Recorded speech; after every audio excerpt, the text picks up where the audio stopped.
Robinson, go ahead. I'll just have a timer on it. This meeting is a meeting of the Board of Education in public for the purpose of conducting the school district's business and is not to be considered a public community meeting. This meeting is an in-person meeting at the location listed, which is 870 Colfax in Benton Harbor. In addition, a live stream of this meeting is available at the following link.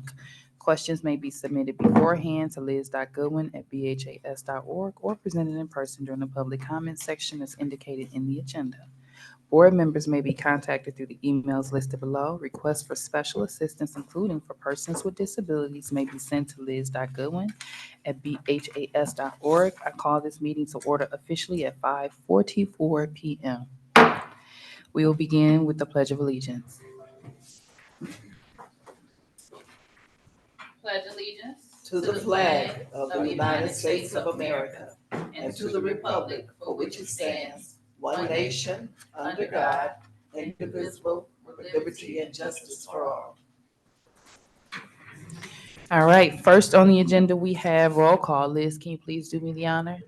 President Robinson, Present. Vice President Bowens, Present. Secretary Triplett, Treasurer Creighton, Present. Trustee Rocket Martin, Present.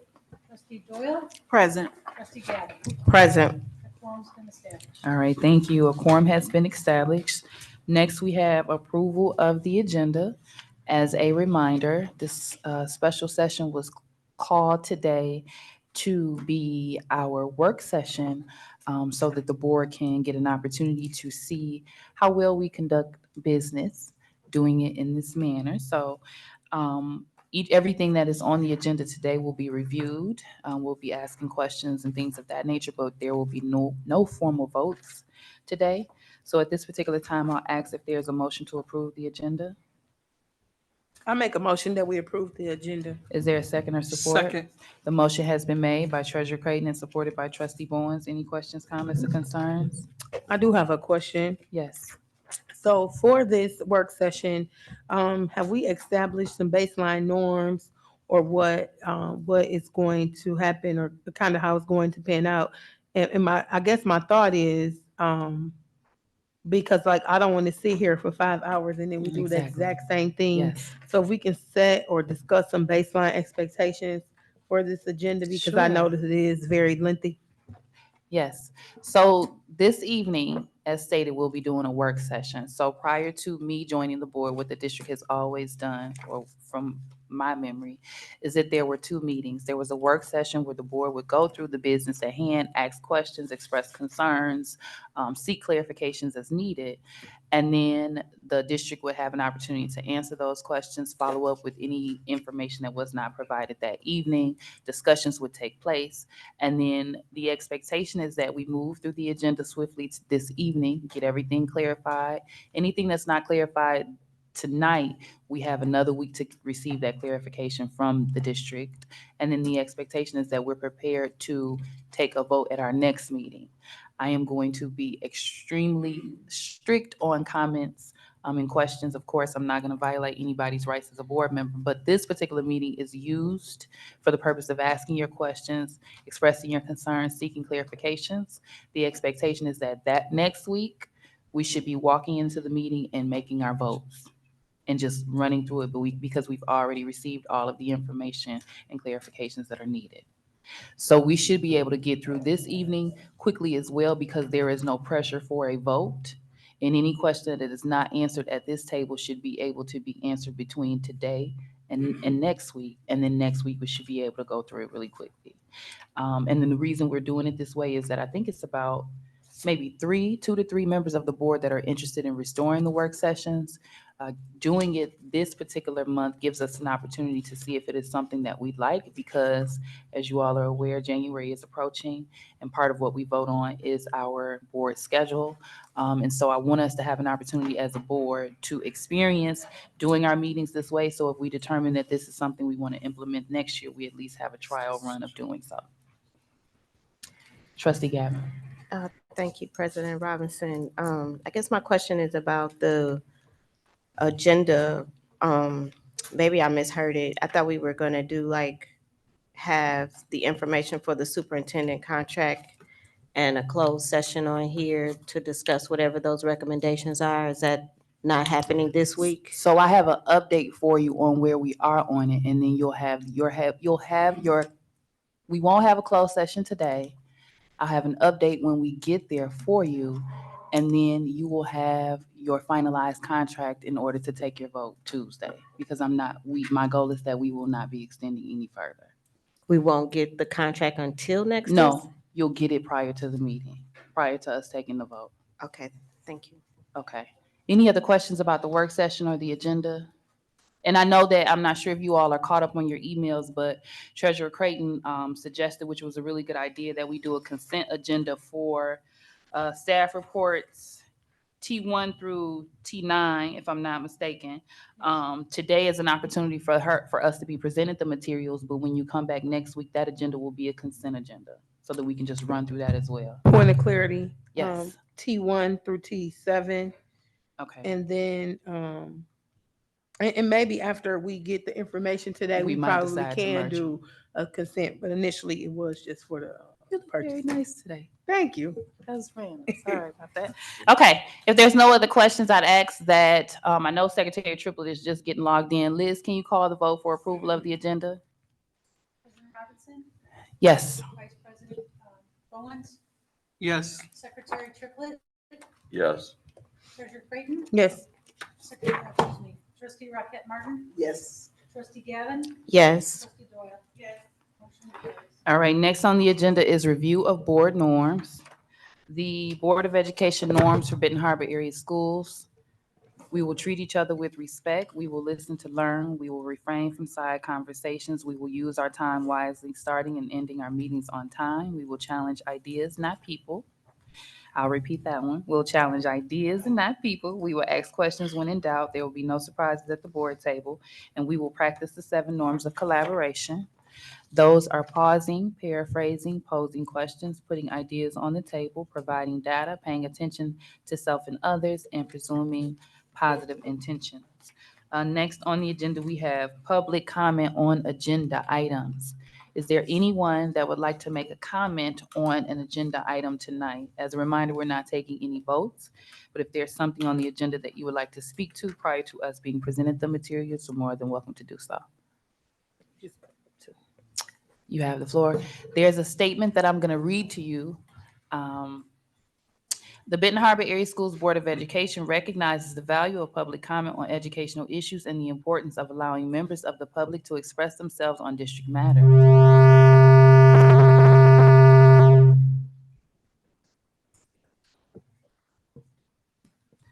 Sorry about that, everyone tuned in online. Today, there are 2 areas for comment on the agenda of which you may decide when to speak. Public comment on agenda items and open public comment. We request that each interested participant complete a public participation form using legible writing to ensure that responses are appropriate and properly focused. Per Benton Harbor Area Schools Bylaw 0167.3, which governs board participation at board meetings, we request that you preface your comments with your name, address, and group affiliation when appropriate. Each statement made by a participant shall be limited to a 3-minute duration, and per our bylaws, no participant may speak more than once on the same topic until any other persons have had the opportunity to speak on that topic. Participants may remove their mask when addressing the board. Participants shall direct all comments to the board and not to staff or other participants. The board will listen, take comments and questions under advisement, and not respond at this time. I, as president, will refer questions to the superintendent for research and response. Please ensure that your public participation form includes your contact information as requested. If you have specific questions for the board or executive team that require follow-up, please email those directly to liz.goodwin@bhas.org. You have the floor. Okay. My name's Renee Reed. I reside at 1409 Margaret Place in St. Joseph, Michigan. I'm here to comment on the last board meeting where my name appeared on a chart for resignation that I did not submit. I did provide a letter and all of the emails that took place prior to that meeting to all trustees and I believe all board members. I don't know if you got a chance to read them.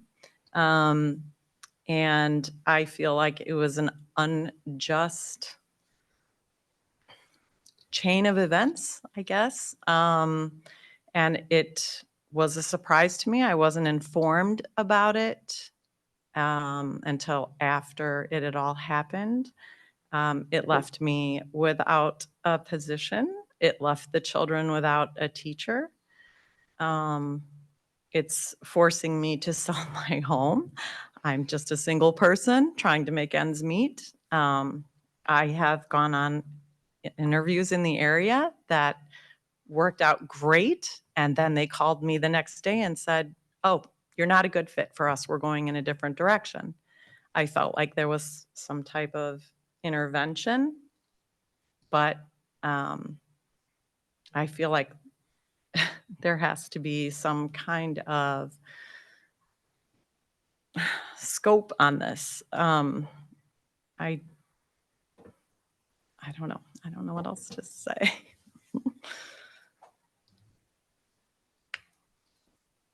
Thank you. Thank you. I'm sorry, can you spell your last name? R-E-E-D. Okay. All right, is there anyone else for open public comment or public comment on agenda items? My apologies. You have the floor.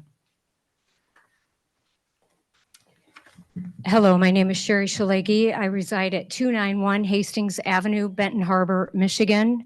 49022 is the zip code. I come before the board as a concerned citizen. So if these allegations are true, then what we have is the forcible resignation of a licensed special education teacher. Consider her race. Consider the fact that we have a female. We are a public institution. As a public institution that receives public funding, we are accountable for non-discriminatory labor practices. Are other teachers in this school system treated in this manner? For example, are there non-Caucasian SPED teachers who are not licensed, who were not forcibly resigned from their position? So I believe that we are at risk with this kind of conduct, and I do think that we should make it right. Again, I am a concerned citizen. I went to Lansing to lobby for the debt relief. I care about the children of this community. The children now in a SPED class are without a licensed educator. Thank you. Thank you. Is there anyone else present for comments on agenda items?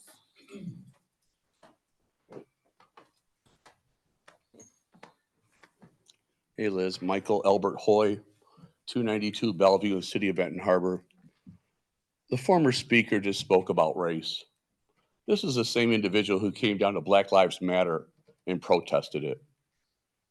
How dare someone come up here and talk about race when we're out there painting Black Lives Matter and she's flaunting herself around, interrupting our procedure. My mother was in the school system here at Benton Harbor for 28 years. If you have an issue, you take it up with your union rep, you take it up with other people. You don't bring it up here at this meeting. I can't believe someone is forced out of their house. Come on.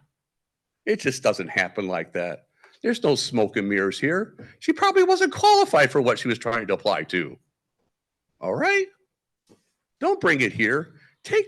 My mother always said, don't air your laundry in the front yard.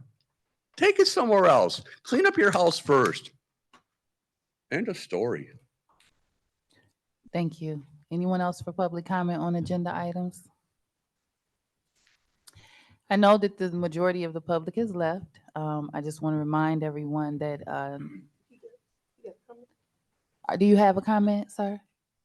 Mr. Blue, do you have a comment? Okay. Just as a reminder for those that are present, public comment on agenda items is actually agenda items. So something that the board has to actually consider for a vote. And so I'm very gracious. I never interrupt when I realize that it's not an actual item that's actively on the agenda. But I just want everyone to ensure that you are taking the opportunity at the beginning to talk to us about things that are related to the agenda for that particular day, and then taking your second opportunity to speak on a wide range of topics. So there is another opportunity to have comment later this this evening if you all stay with us and would like to make a comment. At this particular time, on the agenda is approval of meeting minutes. As a reminder, we're not taking a formal vote. This is just the minutes that will be voted to be approved on 10/10. Those meetings are closed session 8/15/23, regular session 9/12/23, special session 9/19/23, special session 9/27/23, and closed session 1 of 9/27/23, and closed session 2 of 9/27/23. So at this particular time, I'm not asking for a motion to approve, which I know is standard for us, but I'll ask if there is any concerns or any needed discussion on the minutes prior to us getting to next week's meeting for approval. You have the floor. I do have a, Treasurer Creighton. a question / concern, after hearing our public comment. Was there, I didn't get a chance to look to see if there were action, because she referred to action, and she correlated this to our meeting minutes. So, I don't remember the name, but is it something that we took a vote on?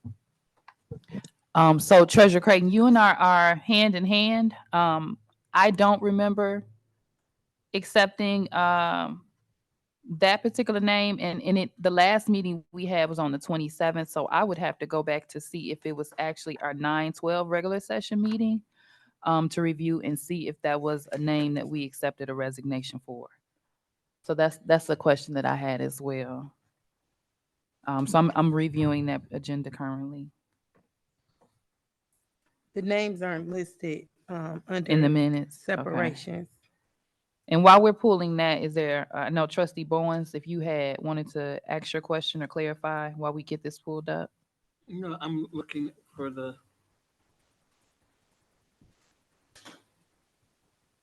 President Robinson, I have a question. You have the floor. Okay, so in lieu of the information that was shared, I'm sorry, can I hear you? in, you speak up. In lieu of the information that was shared, at our next meeting, we will be voting on these minutes. And in lieu of that information, I'm not comfortable with the vote that I took at that time. So, with voting yes on those minutes, suggest in any way that, that I support the vote that I took at that time. So your particular vote of the minutes is only to certify the actual action that took place. So it doesn't further enforce it, but it does put it into official history that that is something that we did. Thank you. And so to clarify Treasurer Creighton's question, the vote referenced was September 12th, 2023. And it was the last name on the separation staff report. So we will, and I know that everyone has a concern regarding that comment. So I will ensure that we get some follow-up and some clarification on that matter once we can do a little bit more research. Secretary Triplett. Madam President, I think that it's very important that we understand September the 12th, and almost a month ago. And, one thing that, people keep knocking at the door for me, and I'm about ready to open it and let them in. Because this is ridiculous. It's really ridiculous. They come here and make a mockery of our professional school board meeting for personal platforms and programs and what have you. This is not the place. I've really just about had enough. If this was submitted to us by our HR department, I have all confidence in the world that this was properly vetted, that the resignation was submitted. I don't think that we need to spend another second keying in. Our superintendent can check, confirm, and we'll move forward. But just because people come and make these statements who've had conversations and plotted and planned to come here before the Board of Education, none of this is new. It was submitted by HR. I trust the work that our HR department is doing. And we'll move forward because we must stop addressing this foolery, this plotted foolery that come here from week to week. Thank you. Thank you, Secretary Triplett. Just as a reminder, we are technically at approval of the minutes, and I know we've kind of gone into another topic because we wanted to clarify where in the minutes, but it is noted in on the 9/12 minutes under separations of employment. Are there any other? So we'll follow up on that particular topic. Any other clarifications needed? Um, Yeah, Vice President Bowens. It was a meeting that, Can't hear you. I'm sorry, can you hear me now? Yes. It was a meeting um, that it was not a quorum on the September 19th. Do we have to vote on that one? I mean, there was nothing discussed. There was no quorum. Can you remind me of the date? Was that 9/19? Yes, September 19th. So we would technically need to it has to be documented that we did make effort to have a meeting, but it was adjourned due to lack of quorum. Okay, oh, I see. It says quorum was not present. So on the 9/19 meeting, the way that it works is you have to call the meeting to order officially and take the roll call officially to determine you don't have a quorum in order to adjourn your meeting. Okay, And so because the meeting was called to order, they got through roll call, quorum was not present, and they adjourned. We do have to have that documented.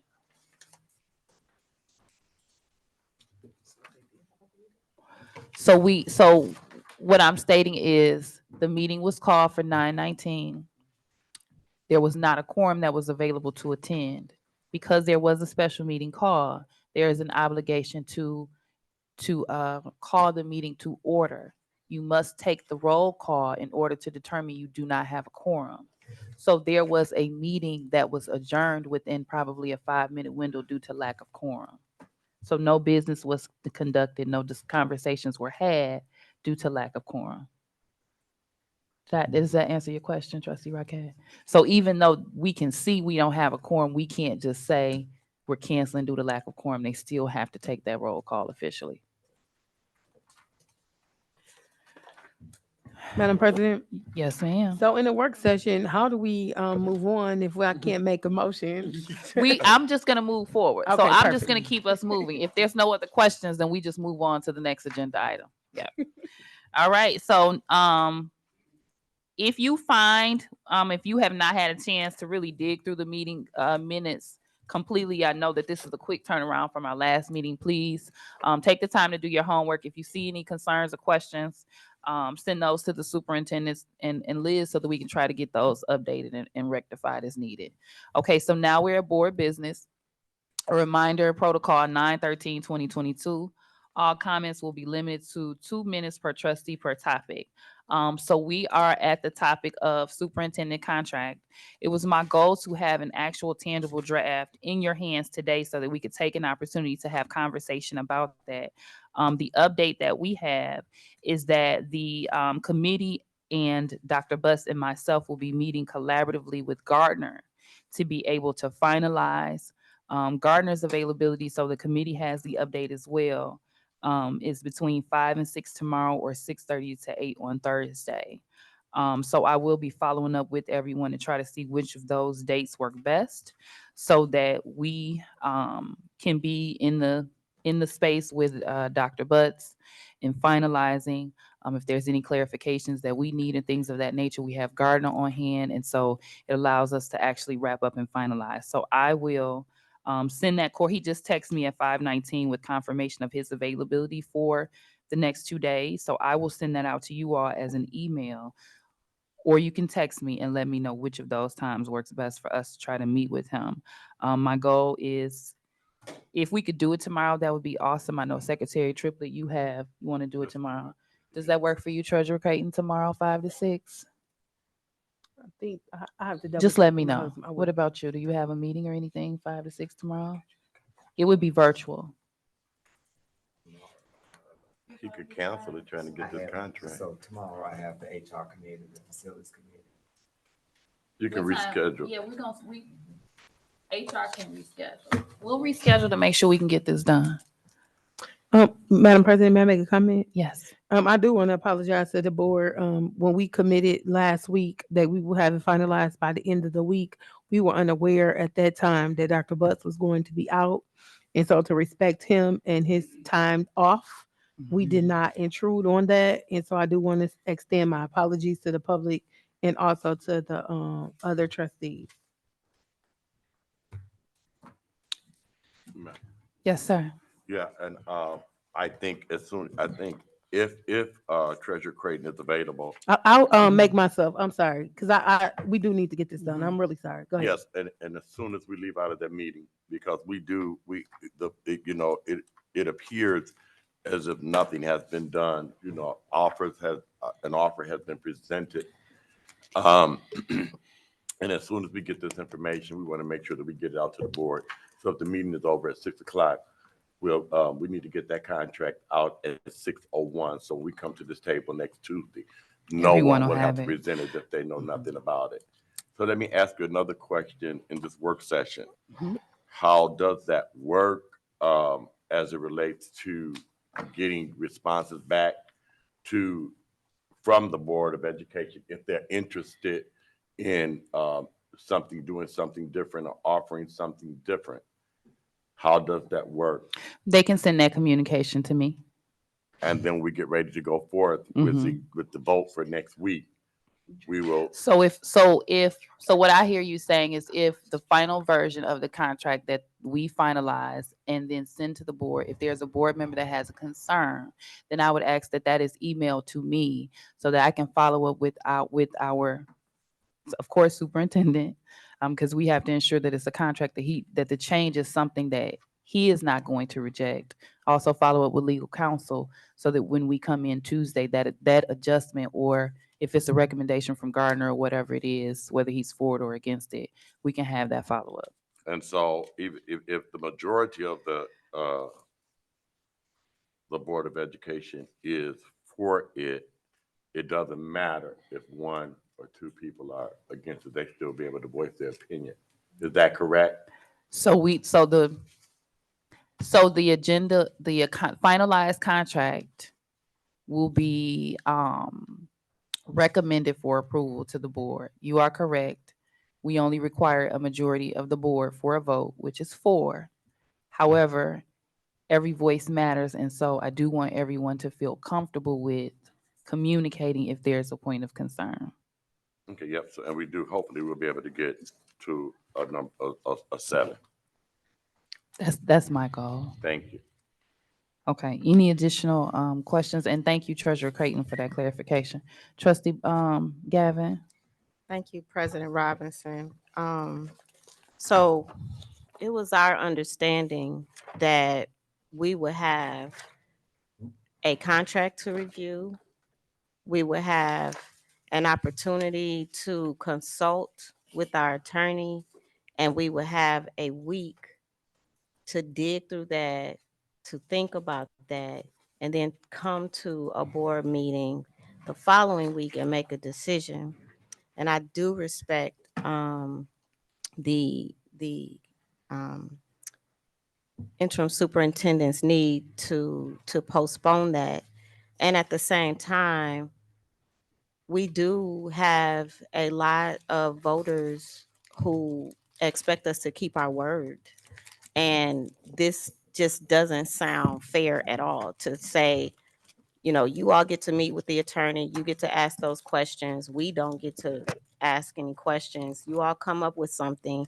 And then if we have a concern, we have to send the question through you, and then it goes through them, and then they come back. Like, what if we have follow-up questions? That feels like that's not a fair, that's just not a fair exchange in any way. And then we just are supposed to just hurry up and make a decision next week.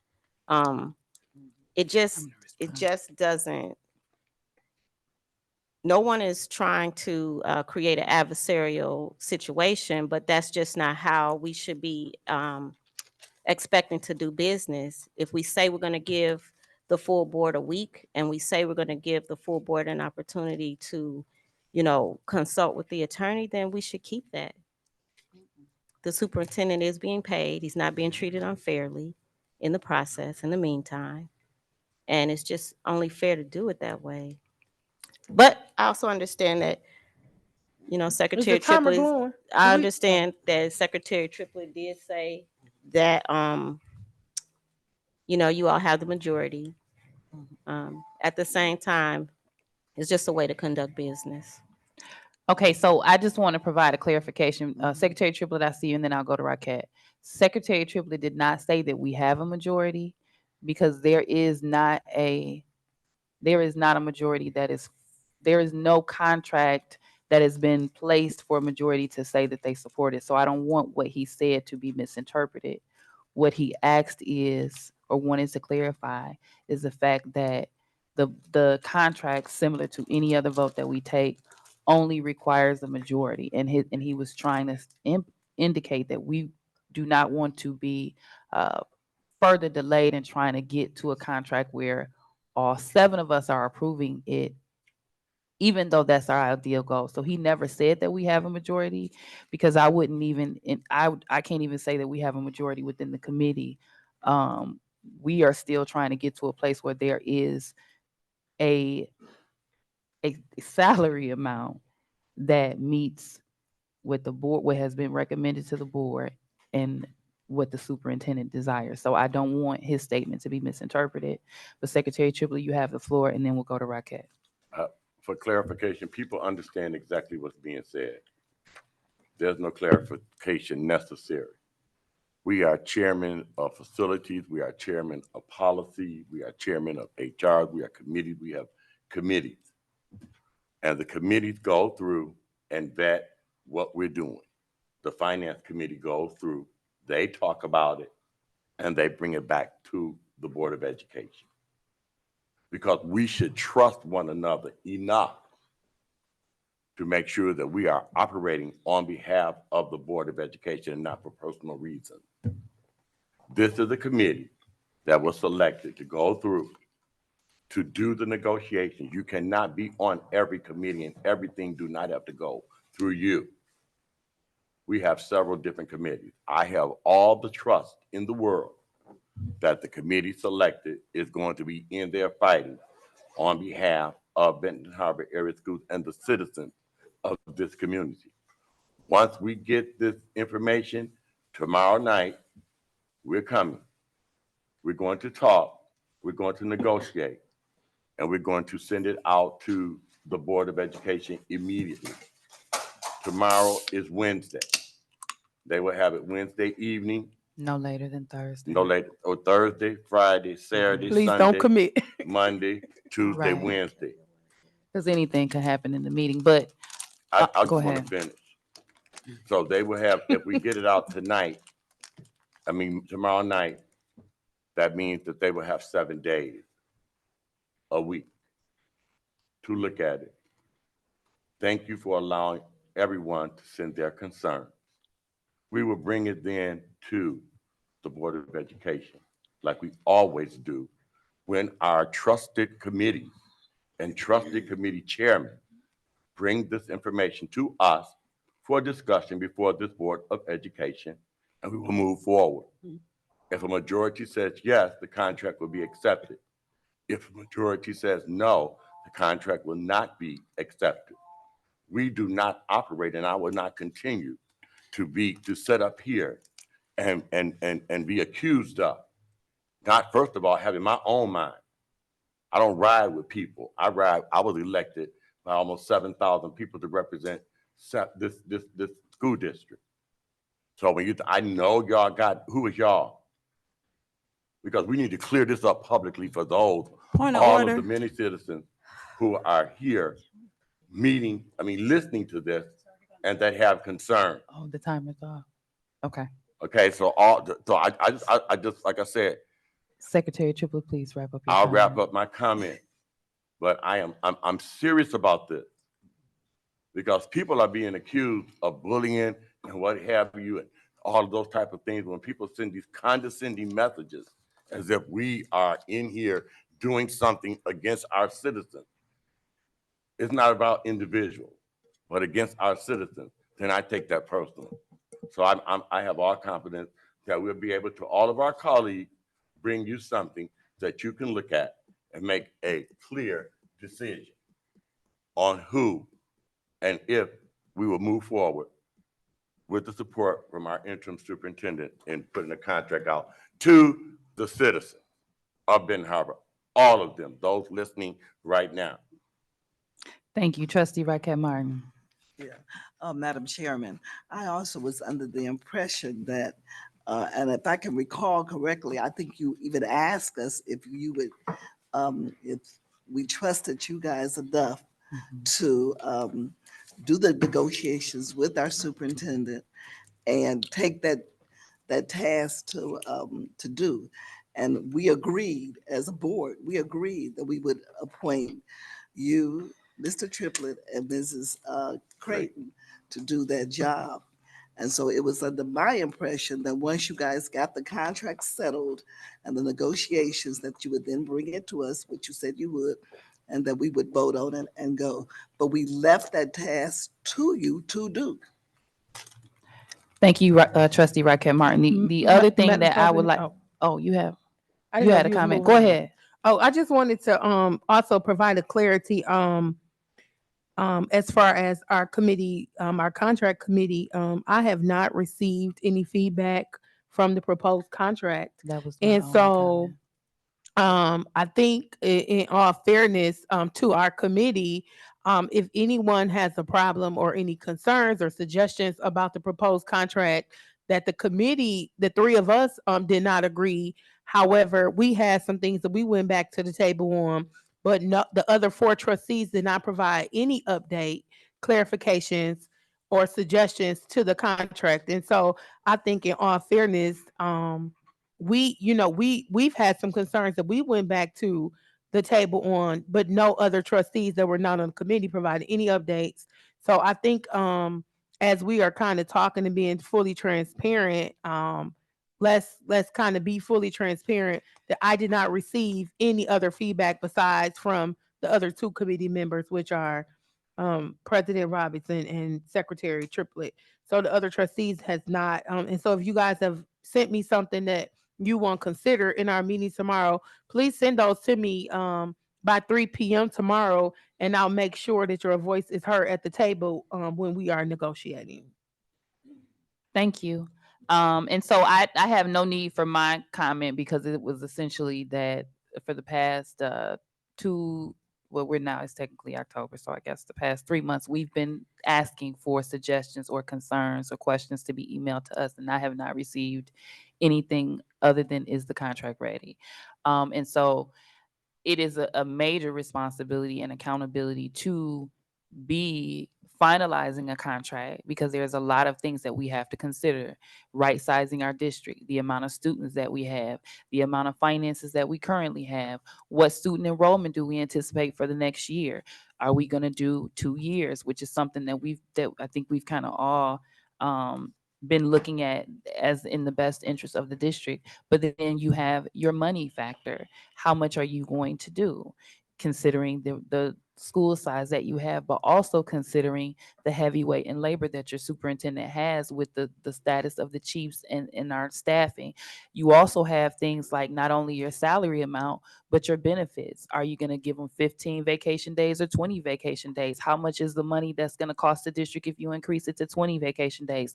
Does he get a vehicle stipend? Do you take the stipend away? Are you going to deposit into his 401k or are you not going to deposit into the 401k? And so I want to make sure that everyone is fully considering the magnitude of what it is that we are attempting to do. And as Treasurer Creighton said, and we this is something that we never do at the board table, but what we're getting is, I know that we all want to finalize this and the committee is getting the pressure to wrap it up, and the committee is being essentially kind of low-key thrown under the bus because we're trying to get to a place of collaboration and something that works for both of us. But there's no ownership being received from anyone else at the table in saying that I have done nothing to contribute to you finalizing to this contract. And so being that we are a board that's comfortable with having real conversations, we need to all take ownership in what we are doing and have not done to assist the committee with getting the contract finalized. So I appreciate you for bringing that point up. And being at this time, we've had President conversations and notes. Robinson, We're gonna President Robinson. per protocol 9/13/2022. All comments will be limited to 2 minutes. We're gonna proceed with committee reports. Okay. Up next, we have finance, Treasurer Creighton. Hi, yes. We met as a finance committee last Wednesday. A good meeting. This is our new CFO's second meeting. I do want to mention that we have a committee report uploaded, but it's actually not our in our standard format, and so I'll make sure that it's sent in the regular format, um, because I think one page is like updates from our CFO, but I actually do have our committee report. So I'll make sure that you get the right one uploaded. We were at the same meeting, so we both have really good notes, but I do want to kind of keep it uniformed. But I want to say that as a committee, I'm definitely feeling much better. I feel like I can take some steps back now that we have the proper leadership in place. Um, Ms. Vincent has definitely come to our meetings looking for protocols, expectations. She's done research on the tradition, I think, if you will, of how we've been running our meetings. And so it's been really good transitioning right in. If you look at the committee report, I'm not going to go over the committee reports because she's going to do that.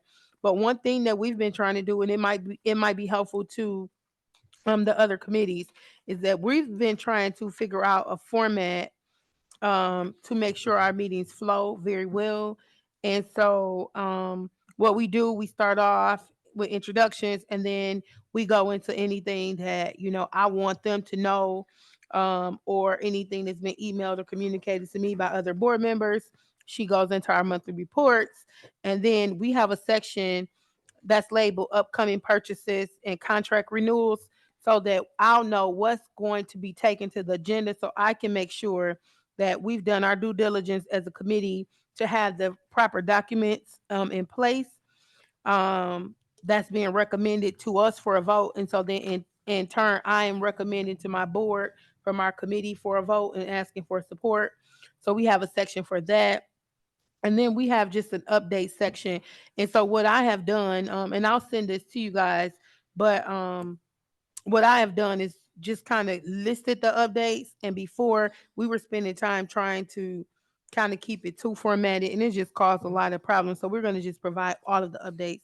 So the few updates that I want to mention today, what we're asking and what has been discussed in committee for renewal or a new contract or purchase. I'm sorry.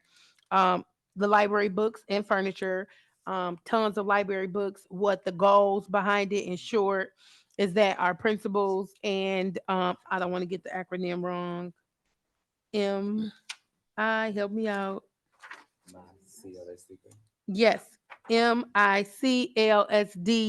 um, which is our literacy grant that Dr. Crow manages. Um, they're pretty much starting new libraries, or restoring the libraries in each school, and so they have tons. And you'll find the book list, the purchase list in your packet. Tons of books, furniture. Want to lay it out, make it very nice, state of the art, if you will, libraries, and culturally relevant texts to support literacy in our community. So we're asking for that. We do have the funding secured under that grant, and also a couple funding sources as it pertains to the furniture purchase. Also, so that will be a consent agenda if you guys accept that for next week. And then a focus on phonics, which is a new program. Dr. Crow is actually going to give us some more information about that during her time. And then Thread of Hope, which is a social emotional learning program that Dr. Bus will provide an update on during his time. And so besides that, a couple other updates. ESSER 2 is completely spent. Um, ESSER 3 timelines. We have some new timelines. I was able to go to a training on Thursday and Friday to learn about post ESSER plans and kind of the pitfalls that districts across the country are being faced with after having so much ESSER money, and kind of how do we make that transition. So I kind of pre-messaged it last month when I talked about right sizing and really looking at the budget. These are not things that I am personally pursuing, but these are national issues that we must look at and consider. So as you hear about those things, just keep it in mind. Or if it pop up in your news feed somewhere, you hear about it on the news, just kind of pay some attention so we can begin to educate ourselves about these things with the different ESSER grants. And as much help as it is, we also now need to transition away from that increased funding. So that, and then good news, we learned a lot about, and we did a transparency reporting comparison, and this is just a follow-up to a question that was at the board table. So we did a comparison and we kind of lined them up, and it's in your packet so you can look at it for further review if you have any other questions. But we did a comparison of what other districts are doing as far as the transparency reporting, and we learned that we were actually providing more reports than actually is the norm or best practice. So that was good. So yeah, so everything that we're supposed to be doing as far as transparency reporting and updating according to best practices, we are within the law and we're within best practices. um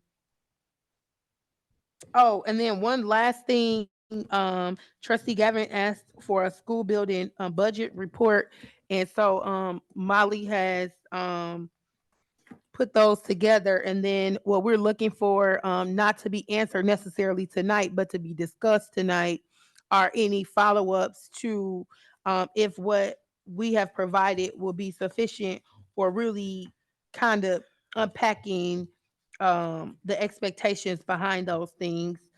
Um, and upcoming actions that'll be discussed in our October slash November meeting. We'll be talking about student activity funds and writing out the procedures for that.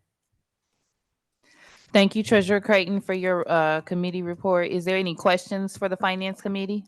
Well, I'm sorry, you could have asked that yourself.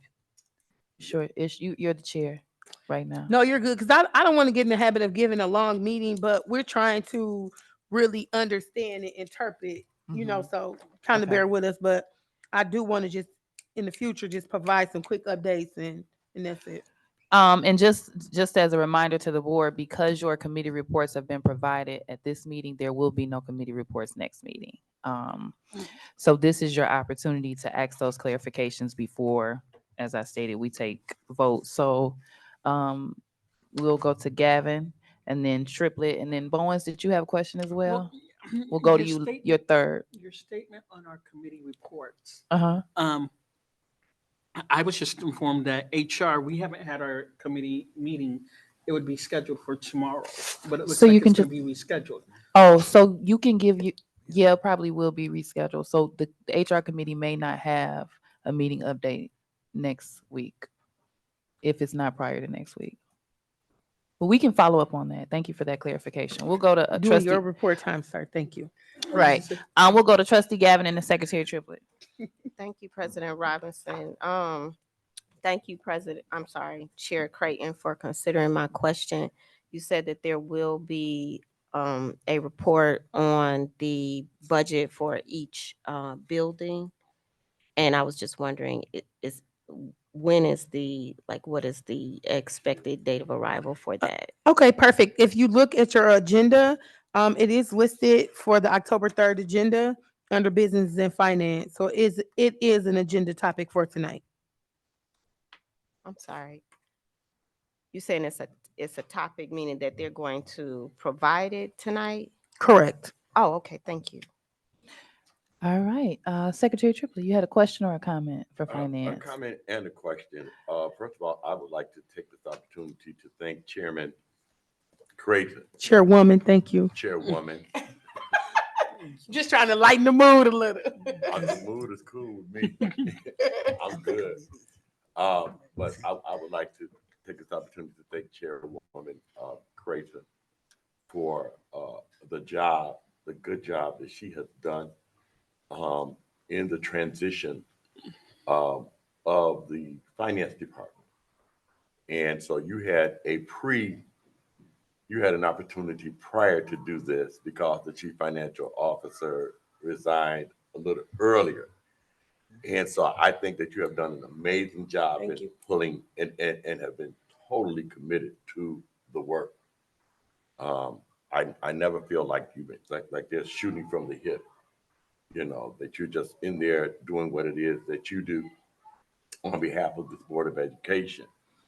I would like, since you said that you had an opportunity as a Board of Education member, I have always felt from the beginning when we got the ESSER fund, the status and the way in which the ESSER funds were supposed to be handled was supposed to openly include the Board of Education and the public. That was not the case with the previous administration. And I think they took advantage of that, because I to this day, all I hear is ESSER 1 is finished, ESSER 2 is spent. You said it tonight on what? When I'm not asking a question, I'm just trying to give an overview of where I am. Mhm. And so I would like, since ESSER 1 is finished, I think for me, it doesn't, I don't know if the board has the same type of concern as we get ready to go into the last phase. Because all across the country, people have, like you said, mismanaged, and not purposely, not on purpose, but because they didn't have an understanding of what it was. Our president gave me the opportunity to go with Flint, to work with Flint, to see what it was, how it was that they were spending their funds. I want to say if we're going to, we didn't discuss this when we in this meeting. The purpose for this meeting, I can't get my thoughts out in no 2 In minutes. 2 minutes.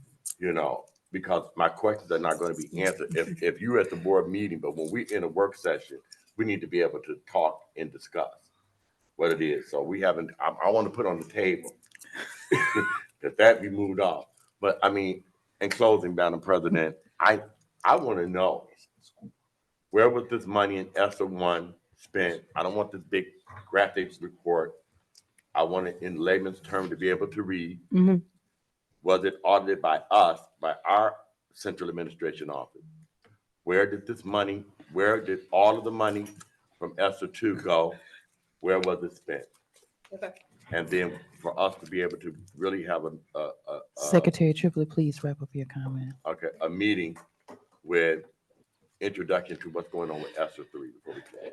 Thank you. So, thank you for that. So, thank you for the accolades too. But, so those are good points. So, in short, and I'll let Molly go over this in her report, but, everything that you asked has been pretty much provided. But one thing that, I can say that, initially, I remember being at that first and second planning meeting when we were talking in the cafeteria with our last administration about how to spend ESSER because public input was required. And I remember us brainstorming different things. But the thing that and so at that time, I was kind of uneasy. I felt like they were doing something, I don't know. And so now, after actually being a part of this committee and learning more and trying to grow in it, I learned that pretty much we have a positive fund balance because of the ESSER funds and us not actually being spending happy. So the great thing is now the pressure is off just a little bit in this last year, because if you look at your budget to actual, you'll notice that we have been very conservative with our spending. And so what ESSER has done, ESSER has allowed us to have a little cushion or a little pillow, um, to be able to do what we need to do, but not to do it from a poverty, rob Peter to pay Paul mindset. And so after sitting in those trainings last week, there was a lot of conversation about, is that the best approach? Because a lot of people did that. And so they were talking about that. But on the flip side, now a lot of people did the opposite. They got the money and they act like they hit the lottery. And so they went shopping and they bought every single thing on their wish list that they wanted. And so is that the best approach? And so it's subjective. But what I can say is that in our transparency reporting and in our finance reports, you will be able to see. And as a committee, if that's not something that's readily available, we have talked about it, and I know it's been provided before. So what we're going to do and add to the top of our agenda is a condensed one pager of what we did. But I can tell you that I'm going to comfortably throw myself out there to say at least 60% were used um, in the Office of Human Resources. And so on the flip side, if you look at your finance report, we have double digits in our fund balance, which so what we've done is we've done what we call back casting in the finance world, which are paying for things that we would normally have to pay for anyway, because ESSER didn't have a lot of strict guidelines. And so now we're able to sustain some of the things that we don't necessarily have the money to cover, like due to low enrollment or due to certain reports not being in. I don't know that people understand that we receive our funding through a reimbursement. And so without having a proper administration in place, there were certain things that were just honestly not being done. And so it's been a blessing to be on this side of the era, to be honest, to where we don't learn after or post ESSER 1 and 2 that we've overspent by 50 million or 20 million. And we can say that we have underspent and we've backcasted and did what we needed to do. Our CFO jumped right in and started claiming millions of dollars that reports weren't provided for to be able to claim those monies. And so, with the help of our interim superintendent and CFO, finance committee, everyone at this table being very conservative, asking questions, it's paid off. And some people, will leave, when things come out, and others will stay here and do what we need to do and kick and scream until we get to resolve. And so I know that I didn't necessarily answer your question fully, but we do have the answers, and I'll make sure that you have them emailed to you in a more condensed format. Madam Chair. Oh, go ahead. Trustee Raquel Martin, have you already asked the question for finance? I don't think you have. No, I You just have wanted to before. make a comment.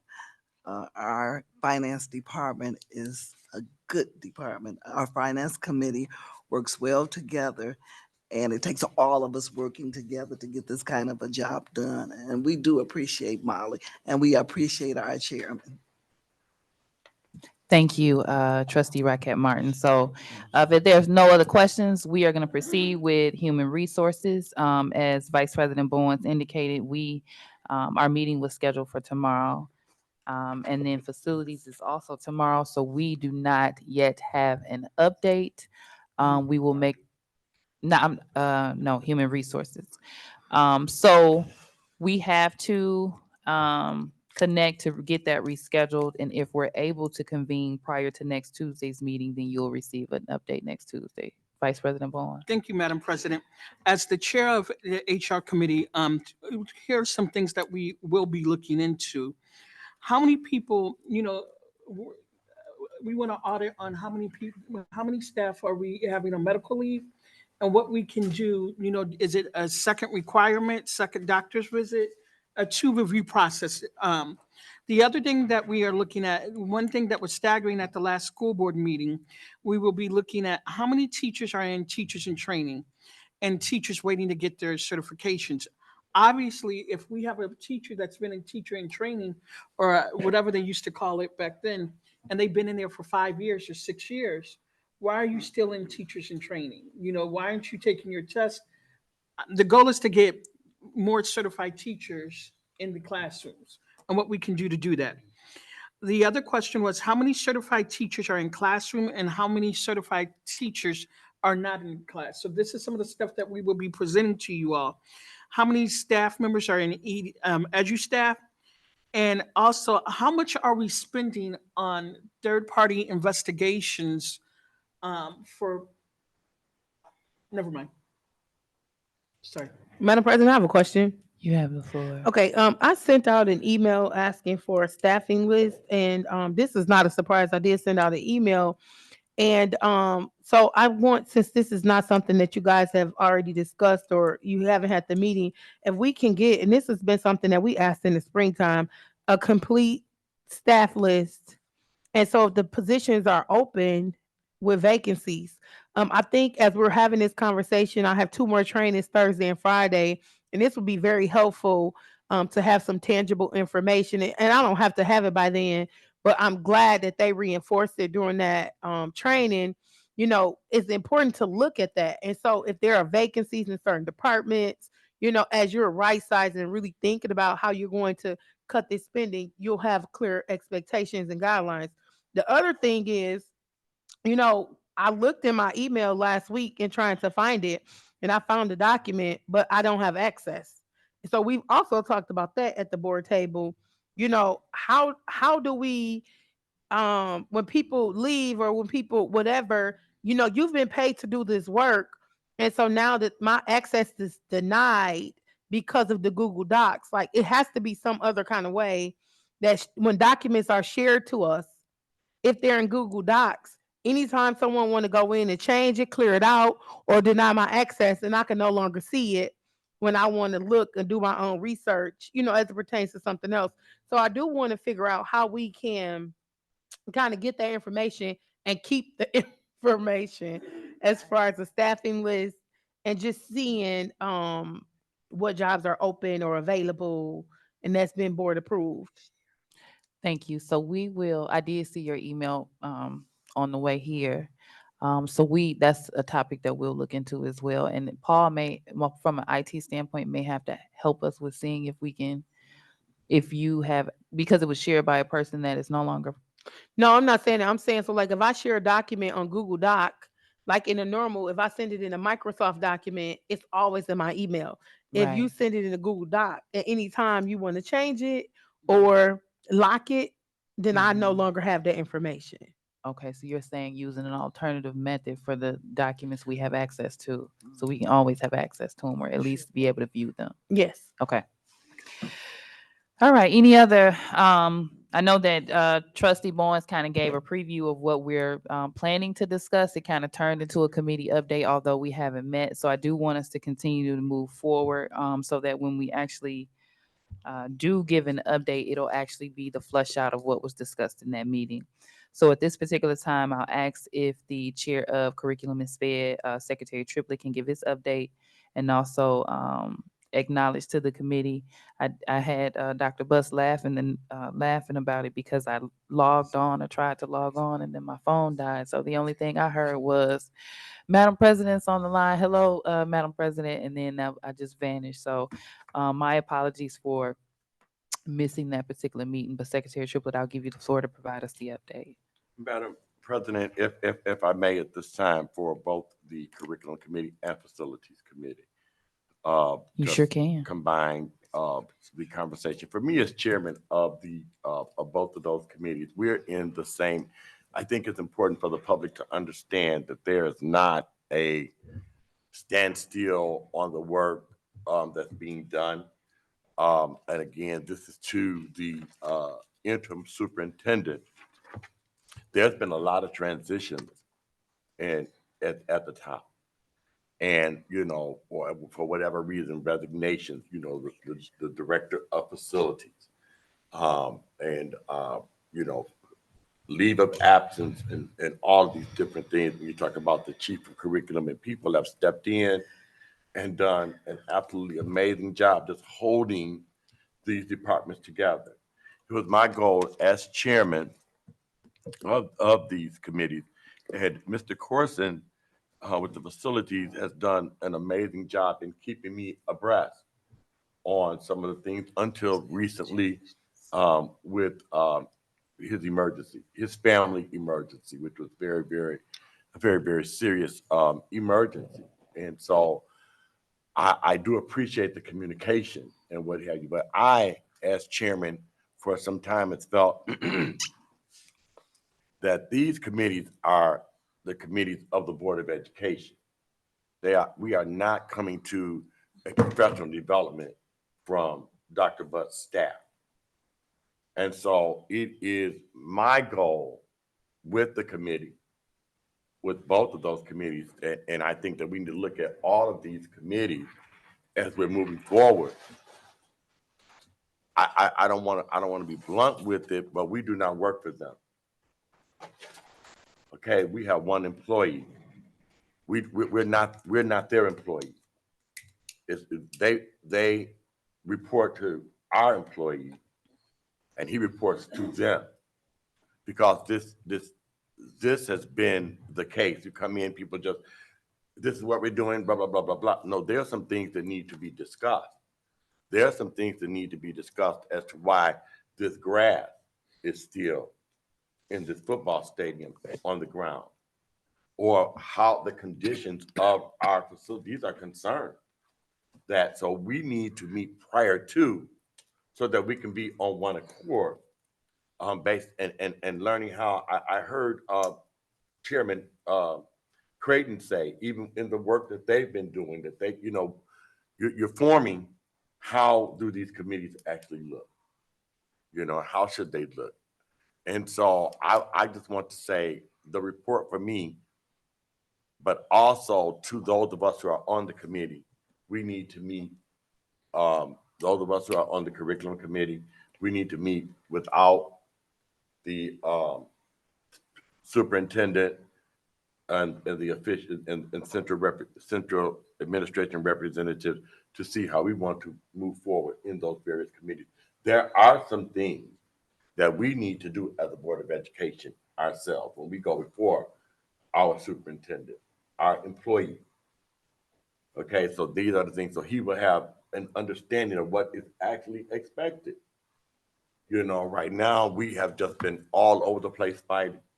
But I do, I don't mean fighting like that, but I mean just saying, Pushing forward. yeah, you know what I mean, just pushing through. And I think, like I said, in September, that was one of my goals. So I would like to defer to and Mr. Chief Corson and I had spoken about this at the last meeting, that our report from facilities will come from him as he presents what they have been working on, our superintendent, interim superintendent. I say superintendent because when you see interim, He is our yeah, he's superintendent. our superintendent. I'm just tired of struggling with that too. He is our superintendent. He's just on an interim On an basis. interim contract. So yeah, on an interim basis, pending a contract as well. So yeah, so they can give the report that they have for today, and to Dr. Crow, two or three people removed from curriculum and instruction. So, and I want to tell you, Dr. Crow, thank you so much for stepping and standing in the gap. And I don't want to come too hard, when we had our committee meeting. So that's the goal. If you are on the curriculum committee, I will reach out to you all. And if you're on the facilities committee, we would get together, and because we can meet, the three of us, and get some things together, so that we'll be able to move forward. But I want the superintendent to know, from my perspective, with the committees that I chair, these are our meetings, and we're going to work hand in hand with you. And we'll ask you what we need to be presented, and then we'll go and take the lead. That's my goal for the facilities and curriculum committee. But thank you so much for all the work that you guys have seriously been doing along the way. With that, I digress. Okay, and before I open up to questions from the board for curriculum and sped and facilities, I just wanted to let the facilities committee know that I forwarded a potential resource to I believe it was Dr. Butts and Chief Corson, and I can't remember if I copied you all or not. It was a option for security for vacant buildings. And I didn't do enough research to know whether or not it's just a product ordered or an actual service of people. I didn't look into it, but it was an option for securing vacant properties. And so I did ask that they check into that to see if that is something that, whether it's that company or another company, that we can utilize to ensure that our vacant properties were secure. I think that was last week that I sent it. So I would ask that Dr. Butts and Paul Mr. Corson, my apologies, check into that so we can know whether it's something to just put in the trash can of our email or if it's a company or an alternative that we can look into. Because I didn't do too much digging, I just passed it on. The only other thing that I want to notate is as it relates to the committee structure, though our committee should run similar to the way that we run the Board of Education meetings. And the way that it works is that Dr. Butts creates the agenda.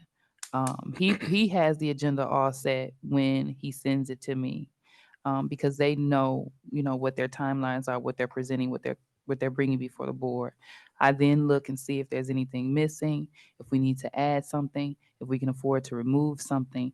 But he leads the work that's being conducted at the board table. Me and Liz will communicate, and I'll see if there's anything missing or add anything. But it's difficult for us to lead the agenda because we're not in here doing the day-to-day operations. So he creates a draft for me. I look at it, I edit, amend it, clarify, ask questions, and then we work together to finalize it. So your chief should be sending you all something that is already set as it relates to what work they're presenting to you before you even have to consider if you're missing anything or need to add anything. I'm aware of all of that, Madam President, seriously. But Dr. Butts does not leave this meeting. Dr. Butts brings materials and what have you to the Board of Education, to our president. Correct. And our president say, what's going on? Should we add this or we take this away? Nothing Right. goes without So the I'm just president. saying, what I'm clarifying, and I think I hear what you're saying, and I I'm want hoping to you're finish, hearing what though, I'm Madam saying. I know, but Madam President. you misquoted me. What I'm communicating is that I don't create the agenda. He already has it together for That's his me. responsibility. Correct. That's their responsibility. And their responsibility Yeah. is to have it already ready for is you. to create the Draft, agenda, the correct. draft of the agenda, and bring it to the chairman. May I Correct. mediate? No, we Well, don't it's no argue. I mediation know, but needed. may I No, mediate, let me please? finish my thought. Then Go you come ahead. in with the mediation. I'm sorry, but yeah. So I'm clear on it, Madam President. I do, and that's the thing that I wanted. That's what I was talking about. Yeah. So when it comes, nothing comes to this board, Mhm. and nothing is brought to this board, and you reach out to the Board of Education to see if there are things that they want to be added. But it is your meeting to chair. They do the work because that's what they get paid to do. Correct. You understand? That's what they're supposed. They're not doing anybody any favors. Just talking trash right now, but that's what they're supposed to do. But I'm just saying, the structure in the past, they would just come, and I think that there was just a disconnect for me. It was always like the board would just sit there and let the superintendent just say and this and that and the other, and never had anything to say or couldn't say it publicly. But that structure is going to happen. Bring me the thing, send the things to the chairman. We work together before an agenda is placed before the people. Because I have to take from this committee, I have to bring to this Board of Education what this committee discussed. And so there's some things that should be on there. When I come into the meeting as the chairman, I'm the chairman of the meeting. They are not the chairman of the meeting, like you're the chairman of the Board of Education, working with the superintendent. Mhm. We chair our meeting. They don't chair our meeting. Mhm. Okay, that's all I wanted to get clarification on. Okay, so at this time, so we worked through that. I think we're okay with mediation. Mm-mm, Anyone have any mm-mm, questions mm-mm, for Mm-mm. you had a comment to add I to do. that? I think, in all fairness, I think what's being said, I've had the privilege of working with a brand new CFO and a brand new person on executive. And so she is looking for guidance on how to do it.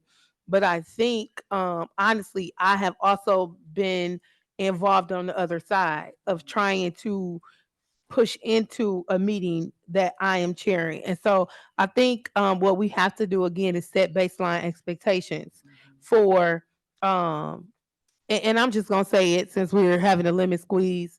You're not the only person that has to be respected. And I think we have to say it louder than you realize that, everyone on executive might know that they have to support or respect the president, but we don't always get that same respect.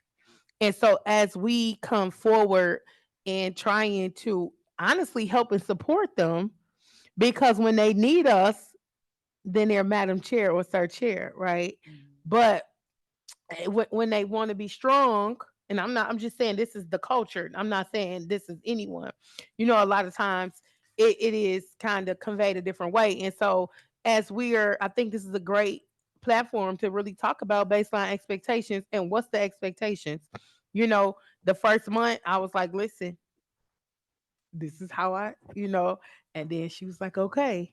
Then we kind of was like, oh, okay, this is a date that we said, and I'm not gonna put you out there, but this is what it is. Mhm. And so I learned the hard way, right? And so now we're able to be on the same page because I was comfortable enough just telling her, and then humble enough to know that she just didn't know, because again, she was going in looking and researching and just kind of doing it the way that had been done.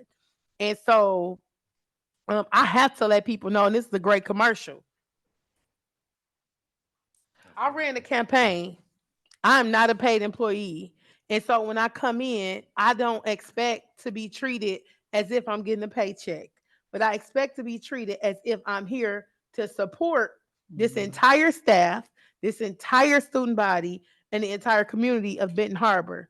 Right. And so as we really look at that, I think it's fair what Mr. Triplett is saying. We had to kind of create a culture. We're 3 years in, we shouldn't still be norming or storming, right? But we are, and it's okay. But I do think this is a great conversation to segue in, as we do have a lot of turnover and a lot of novice, and people just don't know. So I think, I would much rather educate than regulate, right? So as we are creating these expectations, I would much rather educate and teach people versus saying, oh, I want this chief to be written up or this staff person to be written up because they are not X, Y, and Z. And so, as much as I don't ever want to have another work session, I do appreciate this one. But I want you guys to know that I don't support work sessions. I just feel like we just taking more time because we know we have more time. No, I agree with the taking more time because we know we have it. I was going to call everyone's attention to the fact that it's 7 o'clock and we're still in our committee reports, and so the expectation was that we can kind of get through this swiftly because there's no pressure of a vote. However, I do respect all of the conversation that is taking place, and to Treasurer Creighton's conversation, I hope that you all have noticed that I have required that they defer to the chairs of the committees without even answering the question that's sent to me. I'll copy you out as or send it or tell them to talk to you because that is something that has been communicated to me previously. And I never want anybody to feel like it's President Robinson and the Board of Education. We are one board. And so I hear you loud and clear. I hear the conversation being heard, and I do appreciate the input provided. And I believe that Trustee Doyle had a question. I'm not sure if you still. Okay, I you have did. the I was floor. just, thank you, Madam President. I was just wondering, when was the last time curricular and finance actually had a meeting? Curriculum and finance or SPED or facilities? I'm sorry. Facilities. Yeah. Okay, so curriculum had a meeting last week, correct, Yeah. Trustee Gavin and Secretary Triplett? Facilities, can you clarify when you had your last meeting? Our meeting is tomorrow, but we're going to adjust the time. So you have one scheduled for tomorrow. Yeah, and then when we look at, are we keeping attendance on who attend their meetings? I think the question that was asked was, when was the last When was the last facility time? committee? And also, we need to report out who's attending when we're talking about the last time. Who's present in their meeting? I make a motion. We end committee report. No, we actually have one more Oh, left. Can we get an answer, point of clarity? Can we get an answer to that question, To the please? last question. I heard when is the next meeting. The question was when was the last The last meeting? meeting was last week, weren't you there? That was curriculum, sir. She said Facilities. facilities. I didn't hear that. Was it finance or facilities, Trustee Doyle? Facilities. Facilities. Secretary, facility. The last facility committee meeting was in August. August? Thank you. Yeah, it was in August. All right. When was the last finance committee meeting? Last week, I think. Okay. Okay, Trustee Gavin, did you have a question for either, well, you're on curriculum. Did you have something to add or a question for facilities before we go to your committee report? I guess my question for facilities is Okay. because the rest of us are not really privy to those meetings. In that meeting in August, and there's a sentiment that just because the committee doesn't meet, that doesn't stop the day-to-day operations of the district. Um, because we do have a superintendent who's able to move forward with the day-to-day operations of the district. And so I'm wondering, does the facilities committee have any goals towards, in relation to the upkeep of the buildings that we are not using The vacant currently, properties. the vacant buildings? Do they have any goals? Do they have any, procedures in place in which there is some monitoring of those buildings? And then also, the other question is, on April 11th, towards the end of the school year, we voted to get the boilers replaced. And so that was nearly 6 months ago. Um, and I'm wondering, was there ongoing goals since August to address that issue? Is there any So report on that? Dr. Bus actually wanted to respond, so I'm gonna, his hand has been kind of shaking to get a comment in, so I will go to Dr. Bus, Secretary Triplett, if after he responds, you still I'm have Chairman something. Triplett at this particular time. Oh, will you run your session then? Yes, yes, I'm Chairman Triplett at this particular time. So are you okay with Dr. Bus having the floor? Well, I mean, yes, ma'am, because I would defer to you Okay, thank you. always and forever. Dr. Go Bus? ahead, Dr. Burke. Thank you, Chairman Triplett and President Robinson. As far as the Facilities Committee update, we have the RFPs out for the A&E firm we will get those RFPs in this Friday, 6th, and open those. I will be asking. They're due on the 6th? They're due on the 6th, Okay. and they will be open on the 6th. More than what I'm going to try to do is call an impromptu meeting with the Facilities Committee to see if we can bring that to the vote, to the board table to vote on the RFP, the company that's selected through the RFP process, so that we can get moving on the boiler. So that in itself is the first stage in the boiler process. So the work is continuing through the facilities. Even though we have some pending updates, the work is still being continued.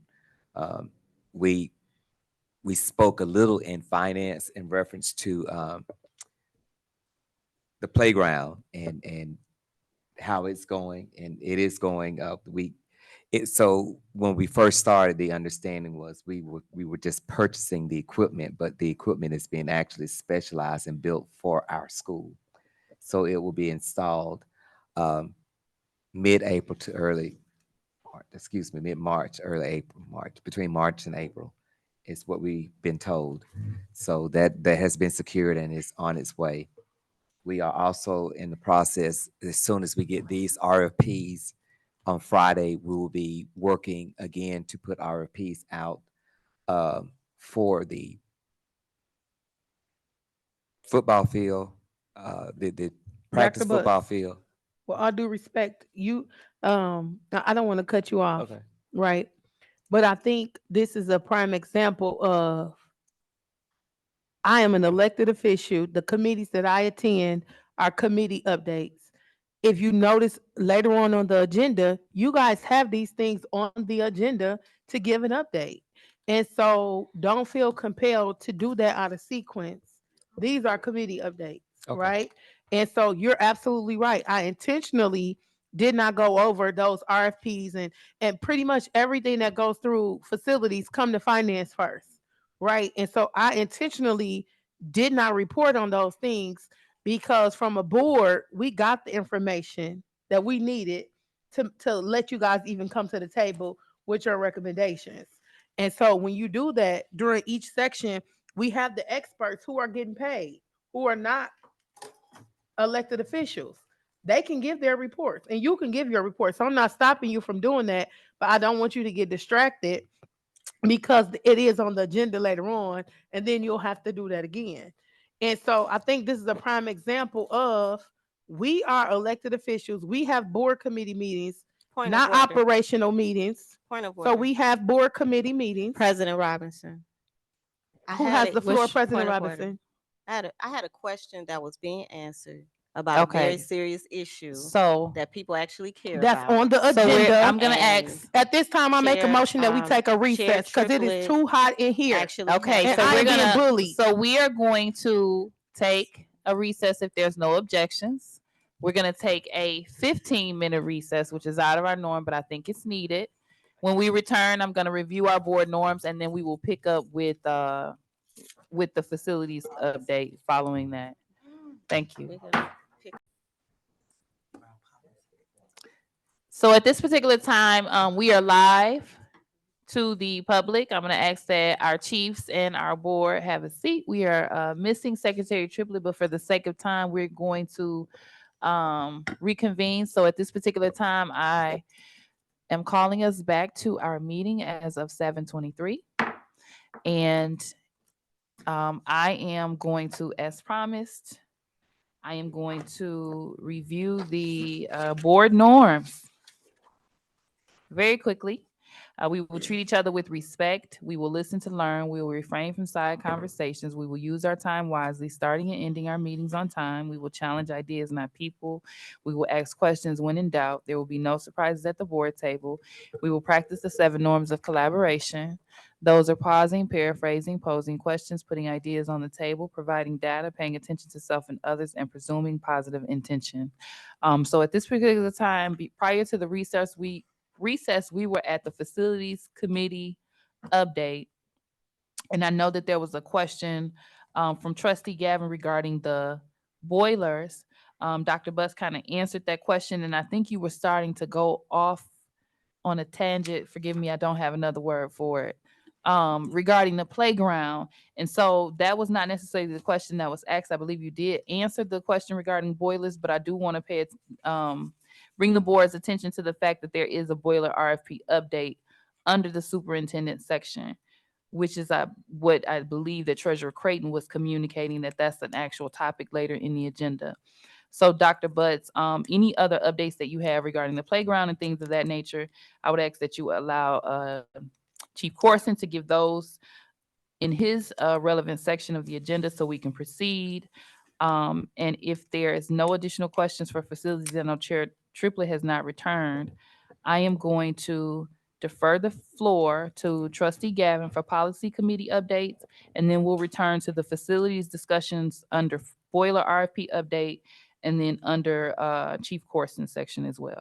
So Trustee Gavin, you have the floor. Does that also include the question that I had about the facilities committee in relation to whether or not they have goals for securing the buildings or For vacant anything in properties. place for monitoring those buildings that are vacant? Okay, so I would ask Secretary Triplett, do you have, I know that each individual committee established its own goals at the start of our year or at some particular time. And so Secretary Triplett, I would ask if you could quickly clarify whether or not one of your goals, or whether you all have addressed securing vacant properties in a response to Trustee Gavin's question. Or if that's something better for Chief Corson to speak on later in your section. I'm not sure who would provide the most appropriate update. I'll defer that. Appropriate update will come from the chairman, Madam President. and You then have let the me floor. maybe piggyback on You have the floor. the facility committee. We have the facility committee, as the president stated early on, that we did establish goals. We have our expectations, and that has always been, this is not the first time that has been discussed at this table. How do we secure our vacant properties? How do we make sure that when we go through and do an assessment? And we were in the midst of that when we lost our facility director. And so this is one thing as far as grace and mercy is concerned, not so much grace and mercy. I don't know if that would be appropriate at this table, but the work, let me make myself clear. The work of facilities has been going forward. As Treasurer Creighton said, we do have employees. I do converse with the superintendent, and I also converse with Mr. Corson. We are on top of moving forward with the boilers.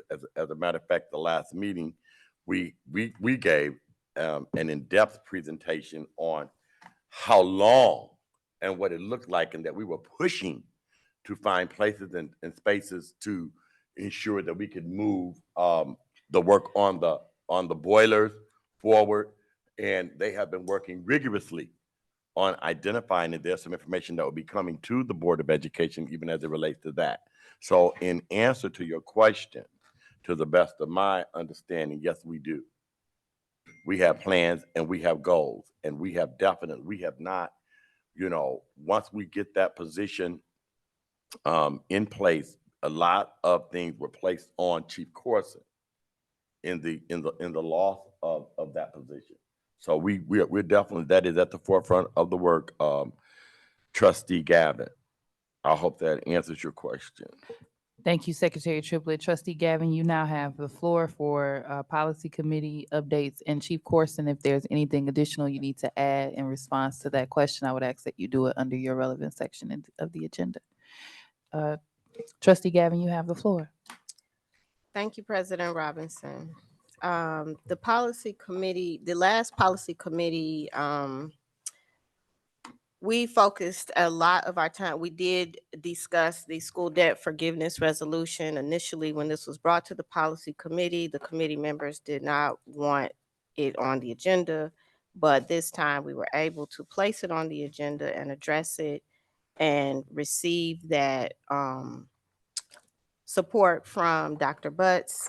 He reviewed the resolution and said that there was really nothing that needed to be changed other than possibly including the exact dollar amount. And so I'm really excited that we were able to present that resolution, that the attorney presented that resolution to the school board, and it was passed unanimously, which is super huge. The readings updates, we already agreed that we would adhere to 2 readings before we ratify a policy. We referred to the bylaw recommendations worksheet draft and what we decided to focus on, and all of that is linked in the agenda. The details of this are linked in the agenda.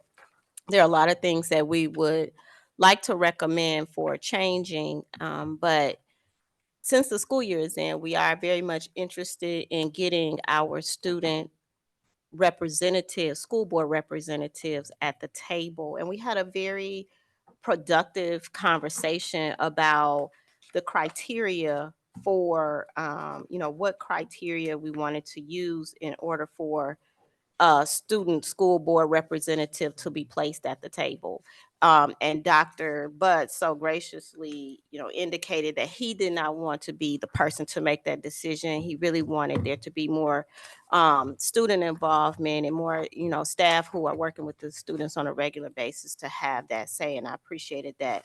What we came up with for a recommendation is that the student council will choose their board representatives by election, and at least 2 letters of recommendation from the teacher, at least 1 required from the teacher, and 1 other credible reference, not including a relative. They recommended that the terms should be 2 terms, allowing a rotating chance. For example, if you're a sophomore, you can be on the board twice, right? You could be on the board that sophomore year, and that junior year gives you 2 years to really understand the role. We talked about providing at least 1 slot in the student council designated for a student representative in the exceptional education program, meaning we wanted to make sure that special education students had some opportunity for consideration as well. I asked that we, even after that, I asked that we kind of just get an opportunity to go back to the table and explore an idea that I have. I really would love it if we would consider the possibility of actually letting the student school board members run for school board just the way that we do. run in their school for that. I know that it's out of the box, and I just want to like have that conversation back with the policy committee before we bring it before the board, because there's a lot that can be learned, a lot of skills that can be learned if we're open to that opportunity of students actually being able to run for those seats. So that's what we discussed in the policy committee. We did have some next steps from previous. Oh, the other thing is that any of those other policies that are recommended from Neola, we are going to look at least one or two at our next meeting. And if there's any board members who have a particular policy that's on that worksheet that you would like us to put to the forefront, we are definitely open to that recommendation as well. The other updates is that let's see, is that Dr. Butts is going to update the administrative guidelines to include the superintendent authority within the process of changing grades and convening with a teacher. That is in process. And he's also going to create administrative guidelines to address safety concerns regarding bullhorns and include updates and staff training for that. And I think that's it. If there's anything that I may have missed, I yield to the rest of the committee, or if there are any questions, I'm open to those questions. I do have a quick question. And I'm not trying to belabor the meeting or draw it out or anything, but can you catch me up on what about bullhorns exactly? Because I do remember there being a public comment about a bullhorn, but I didn't know that. Have we received some type of advisement that bullhorns are a safety hazard, or I'm kind of, I guess So- I'm lost on. Yeah, thank you for that question. So there was a concern, a public concern about it. We agreed that, we did not think that there was any staff person that had any type of malicious intent or did anything in any, malicious way, but just as a precaution, we just wanted to make sure that in the guidelines um, there were some safety measures explained about just making sure that there's a safe distance between whoever's it. using Okay. it, pointed upwards, just really things just to make sure that we are doing things right. Thank you for that clarification. Yep. I just didn't know if we were getting ready to say we were banning No, bullhorns no, because no, we no, had no, one no, public no, comment. no, thank you for Okay, that. thank you so much. Any questions for Trustee Gavin regarding the policy committee update provided? Madam President, You have the floor. I'd like to take this opportunity to also say I think that the policy committee is really doing a great job. The discussions are good discussions, and I appreciate the work that Chairman Gavin is doing. I did mention to you tonight I want to resign from the policy committee. And I had not shared who exactly it was, so you are the first to share. I did say before that someone had a desire to move, so Yeah. thank so, you. Yeah, I do want to resign from the policy committee. I think you guys are doing great work, and y'all will continue to do the work of for this district. And thank you. It was really a pleasure working with you guys. I like the way you work, you lead, and do your thing. But my plate is kind of full, and I thought about the committees that I was on. And I feel, not saying that I didn't feel comfortable, I was chairing the other two committees, and I feel confident that this committee will continue to go forward with the leadership and the people that's in place. So another person can go in and step into that role. But thank you so much again. These are, those are good meetings. We have some good conversations because policy is critical. It's very, very, very important that and the work that we're doing, our readings and moving along the way. So I thank you for the appointment, Madam President. But at this time, from today, I will resign from the policy committee. I would like to formally accept your resignation. Thank you. And just that is a perfect segue into the update on that. So I've kind of previewed that there were two committees that would be adjusted, or I'm not sure if I mentioned which ones, but there's a change that will be occurring where a swap will take place between HR committee and facilities committee. I am also looking for a replacement for policy. I've been kind of making calls and asking people and being declined, and that's perfectly fine because I appreciate everyone knowing their limitations. So I will have the formal update for you all as of our 10/10 meeting to what those changes will be. And then we will proceed with the new committees for the end of October moving forward. And just also to keep in mind that we are at the end of this particular year. So these are just temporary adjustments being made because we'll be back at the top of the year very soon with whoever the board selects as their president designating new committees at that particular time. So even though it's an adjustment being made, it may be temporary if committees adjust as well moving forward. So President Robinson, you have the floor. I just wanted to publicly say thank you, Secretary Triplett, for your service on the committee. You've had some really great ideas. I think it was a really good committee. The time that we spent together in that committee meeting was very amicable, and I appreciate your ideas about the student senate. I think that that was very helpful, and it kind of elevated what we were looking to do for our youth. So thank you for your service. Thank you, Madam Chair. Okay, so we are gonna move it right along. We're gonna pick up the pace and pick up the mood. We are at superintendent update, so I'm gonna give the floor to Dr. Butts. He's gonna provide an update on the part. Oh, I'm sorry. We need to amend the agenda to move up Threads of Hope contract to superintendent updates because our superintendent needs to actually make an effort to transition out of the meeting early. So at this particular time, I will entertain a motion to amend the agenda to move Threads of Hope contract up under superintendent. So moved. Is there a second or support? Support. The motion has been made by Secretary Triplett and supported by Treasurer Creighton. Secretary Triplett, was that Creighton or Doyle? Creighton. Okay, Treasurer Creighton. Secretary Triplett, can you please call the vote? I have a We don't question have to though. vote. Is there anything else that that will need to be adjusted that that we promised he's he would needed provide for? an update on? Dr. Buss, that will be a question for you. Any other topics, areas or topics that you need to move up to allow you to leave or anything else you need to support? Probably school level budgets, Molly. Yeah, school level budgets. Okay. So at this particular time, The vote. mhm, we can either vote or suspend the rules, but because we haven't gotten into suspending the rules, I don't know how comfortable I feel about that. So we can just do a quick amendment. So Secretary Triplett, are you okay with amending your motion to include moving school level budgets and Threads of Hope contract under superintendent? Yes. Treasurer Creighton, you support that as well? Yes. Secretary Triplett, can you please call a quick vote?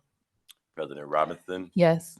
Vice President Bowens, Yes. Secretary Triplett, yes. Treasurer Creighton, Yes. Trustee Rocket Martin. Yes. Trustee Doyle. She left me. Okay. Trustee Gavin. Yes. All right, Dr. Buss, you have the floor. Thank you, Madam President. For the partnership agreement update, we have a meeting planned for next week. So that will take place on the strategic plan update. I just have a question for the board. As far as the strategic plan, is it, excuse me, the way that they are being presented at the board meetings with the key performance indicators and the measurements that we're using, are they sufficient for your knowledge of the strategic plan and how we're moving forward, or would you like to see a different format?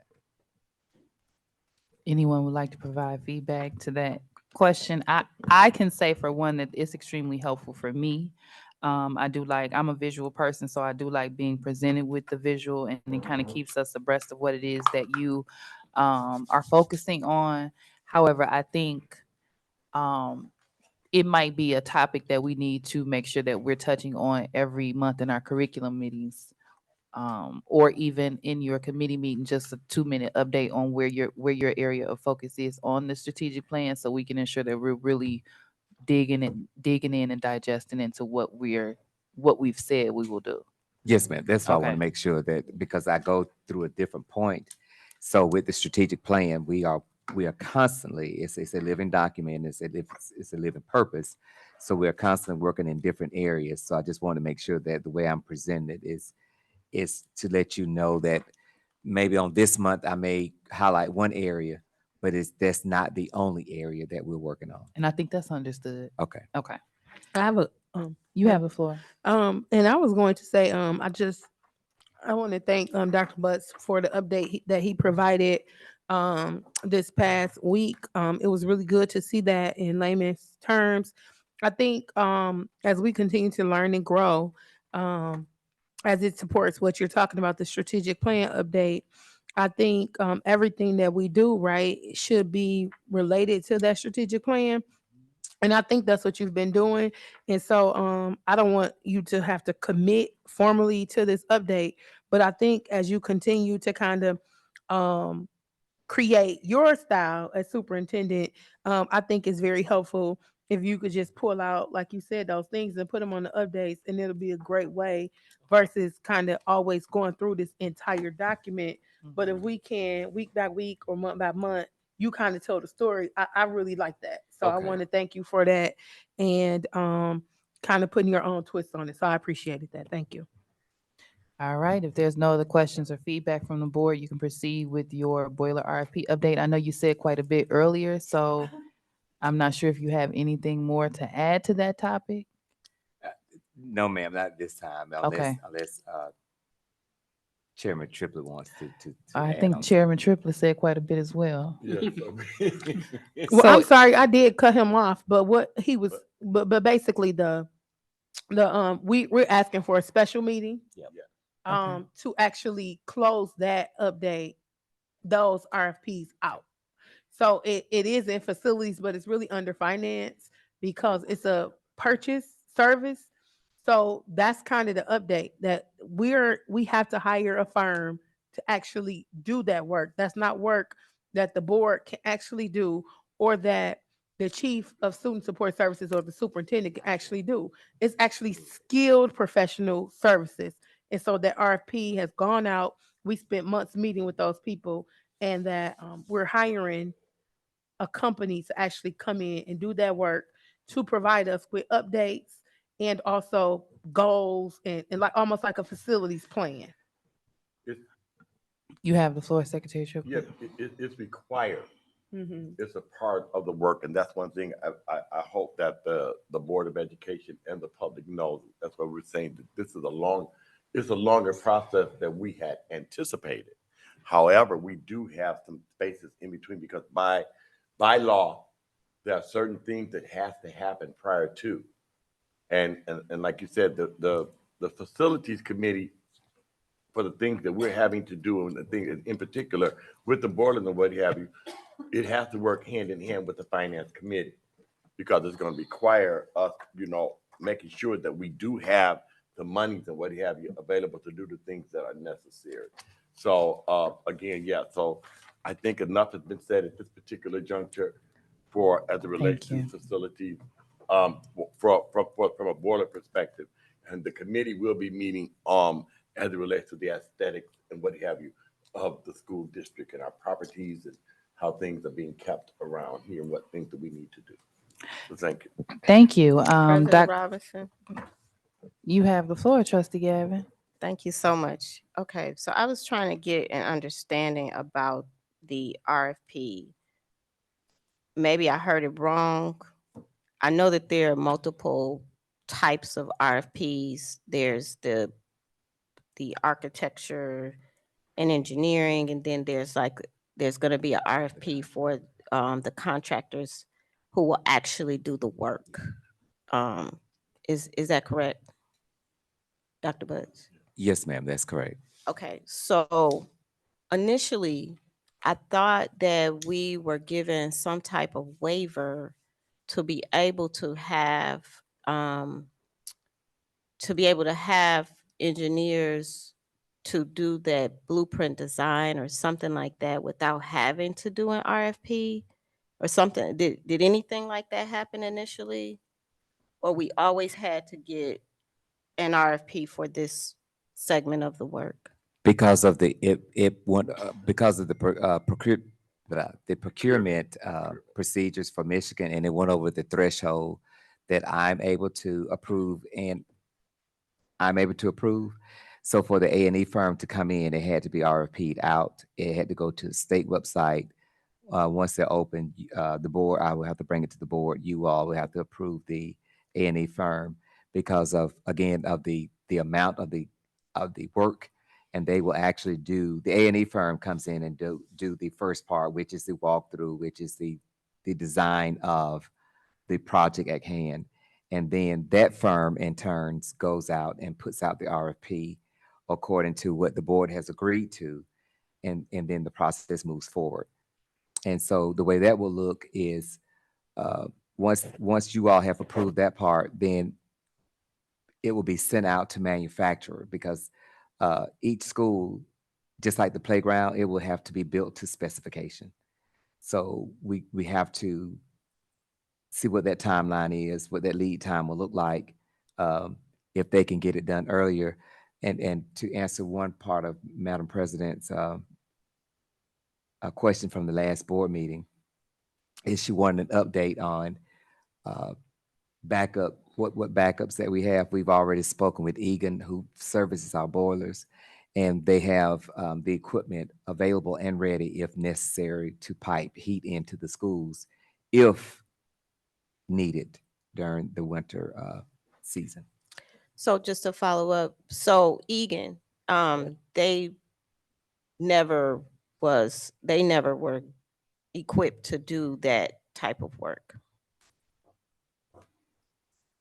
I, I, I don't think it was, as far as Egan, they have been with the district for years, and they were familiar, because one of the problems that we ran into, with our borders being so old and what have you, finding parts and those types of things. So as far as they were maintained, and so it wasn't that it wasn't did not have the equipment or did not have the ability to do. They did what they were requested to do to maintain and sustain our borders in the shape and conditions that they were in.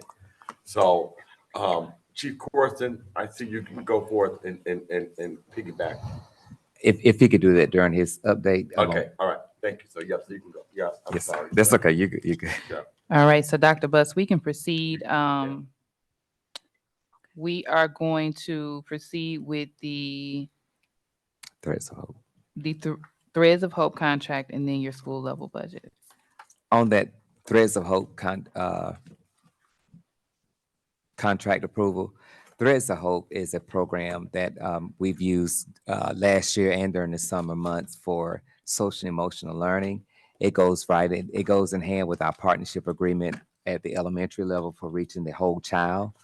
We did get some data back from their program that showed progress. The teachers and students both were asking for this program to return. We had been working back and forth to make sure that that's something that will be sustainable for the district and that will be helpful to our students' social emotional well-being. So on Tuesday, I will be submitting for the board consideration for the board to approve the contract for social emotional learning, work with Threads of Hope for both Martin Luther King Jr., Martin Luther King Jr. and Fairplain East Elementary in the amount of $614,974, which breaks down to a cost of $307,487 per year for the 23-24 and the 24-25 school year, which further breaks down to $33 per child per school. And that number will fluctuate depending on the number of students at the school. The facts and analysis for that will be the Teaching and Learning Department and Office of Student Support Services working to provide additional SEL, social emotional learning support for our elementary students at both MLK and FP schools. The approval of this contract will allow schools to work directly with Threads of Hope to support our students. This contract represents a 2-year commitment with Threads of Hope. Participation with Threads of Hope is in direct alignment with both our Michigan Department of Education partnership agreement, as well as the district's adopted strategic plan.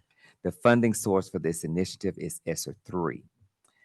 So that will be brought, the entire summation will be brought to the board for approval on Tuesday. I just want to pre-message the board tonight. Okay, and before he moves along, does anyone have any questions or anything that they want further clarified at this particular time? I do have a question. We'll go to Oh. Creighton and then we'll go to Gavin. So, is any of this eligible under the Title One or I thought 31A or something? We were trying to get it under the 31A. Right now, we were using, it would be ESER 3, but because we are rebudgeting some of that from ESER 3, but we are going to go back to see if some of this can be title funded. Right now, we are, Just trying to get it. yeah, we're just Okay. trying to get it approved. We are working with Risa with our RAC regional assistant grant as well to see what other items we can actually move around, so that right now we're just being prudent with making sure the services are there, Mhm. but we're also looking at different sources of funding as Yeah, well. and I didn't want to. I'm not really questioning it because I know we Yeah. talked about it. I just wanted you to kind of Yeah. preference that Yeah. to the board that right now is going under ESER 3, but potentially Yes. when the revisions are done with the budget, that it can be backcasted like other things, Right. because as they're going through with the partnership agreement and everything, they'll probably be able to put it into the other grants that we currently have. But because this is something that was not budgeted before, that this is the easiest way to do it in order to move forward. Correct. Yes, Okay. ma'am. And Thank you. again, we work on the reimbursement, so Yep. that's we will be we're working to be reimbursed. So that commercial was just for the board. All right, Trustee Gavin. Thank you. I'm very much in support of Thread of Hope Records, and I sent an email and it was kind of late, so you, you may Today? not have received it. It was late. Oh, Okay. So there's no, I understand. I'm just wondering, is there more of a like an itemized document that helps us to better understand this dollar figure, like what what comes with it, the services, the deliverables, like that type of thing?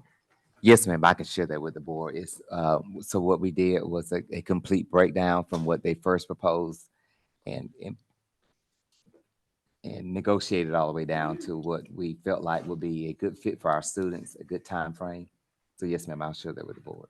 Thank you so much. And can you ensure that if that's something that you have, can you ensure we have it prior to our vote Tuesday? Yes, ma'am. Okay. I think it's an entire cost analysis. Yes, it is. Okay, awesome. Secretary Triplett, you have the floor. You know, when I look at Thread of Hope Records and the work that they've done, I look at the elementary component, but I would also like to get some understanding that as Treasurer Creighton was saying about, finding the funding sources through their Title I money and what have you as well, because the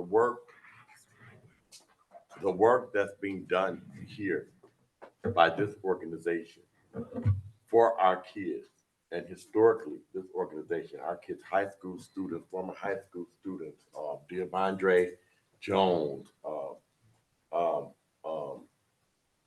it's quite a few students. Michelle. You were in there. I was saying Trenton. He was in Oh, the Trent, you were in it? I'm sorry. I'm saving myself. Oh, no. I saw you on the picture. Oh, but anyhow, I'm sorry. But I mean, the work was just fantastic, and I want to share with the board. When I was the principal at Henry C. Morton, we contracted with Thread of Hope, and the teachers.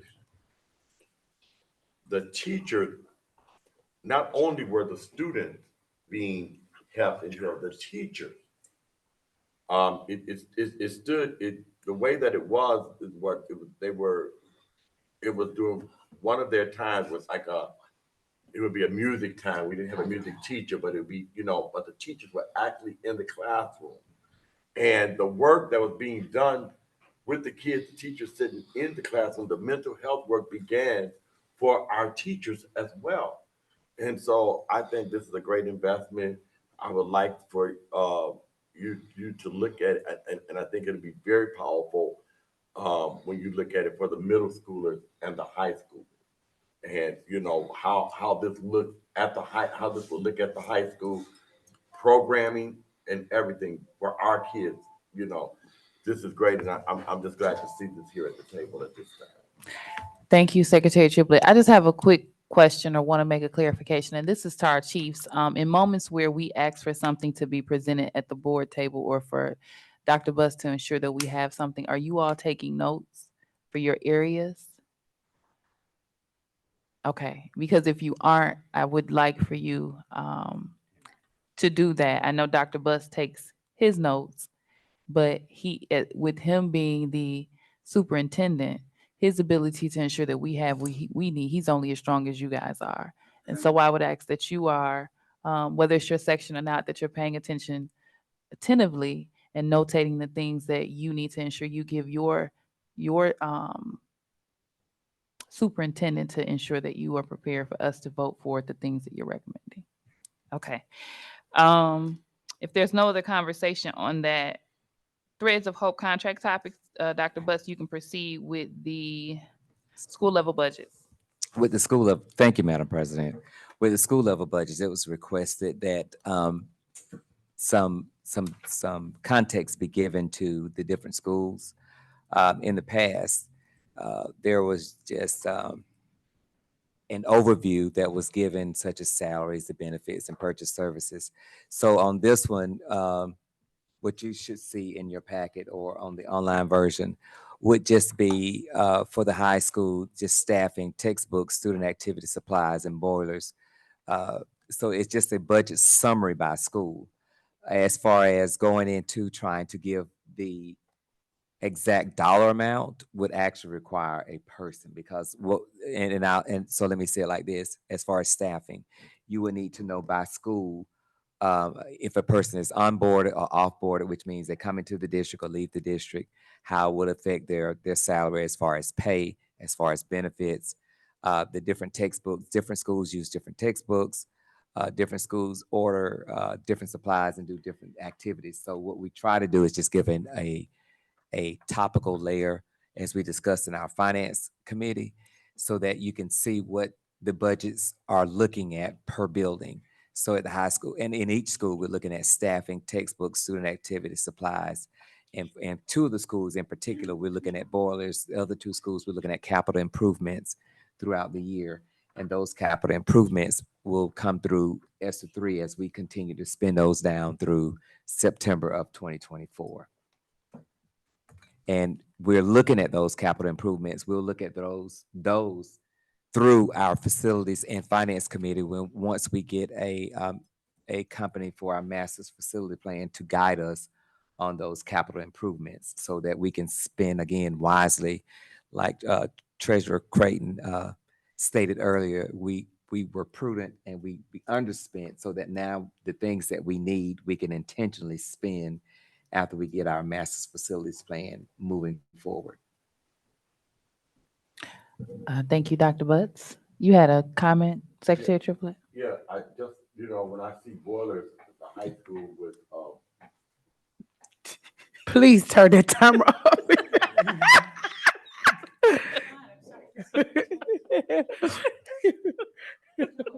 I'm just trying to help you out, sister.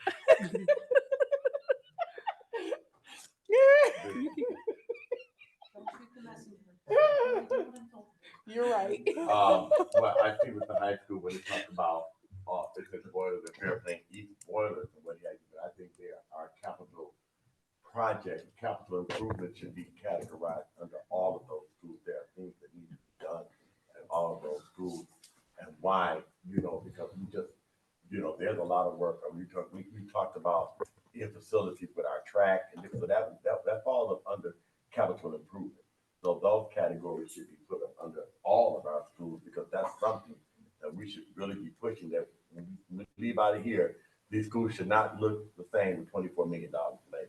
Right. Can So I we provide a little context real quick to how, because we need help, right? go ahead. You have the floor, Treasurer Craig. Sorry. So if you look at this chart, what we need help with knowing, because when Ms. Gavin asked for the school level budget, I'm sorry, we were trying to figure out, I got a light sensitivity stuff, that's why I can walk up here. But so as we're trying to figure out what information is actually needed. So one thing that we're trying to do with our new CFO being in her seat for less than 60 days, what we're trying to do is figure out what is it that you guys want to know. So it's kind of like So the superintendent, right, is over the entire district, right? So, but his salary is in every school's budget, right? That's probably not a good example, but you get what I'm saying. Yeah. So it's hard for her it would take a whole nother accountant to go in and separate. So what we're displaying up here is pretty much what each building administrator has in their budget, more or less than the improvements. We have ESSER, we have thinking funds. Those things are still a given, right? But these are things that the actual administrators put into their budget line items. But it's hard to actually break it out and let you see the dollar amount because it's taken from different funding sources and it's all lumped together. So HR, even though it's coming from a percentage from each building budget, it's going by like FTEs, this and that.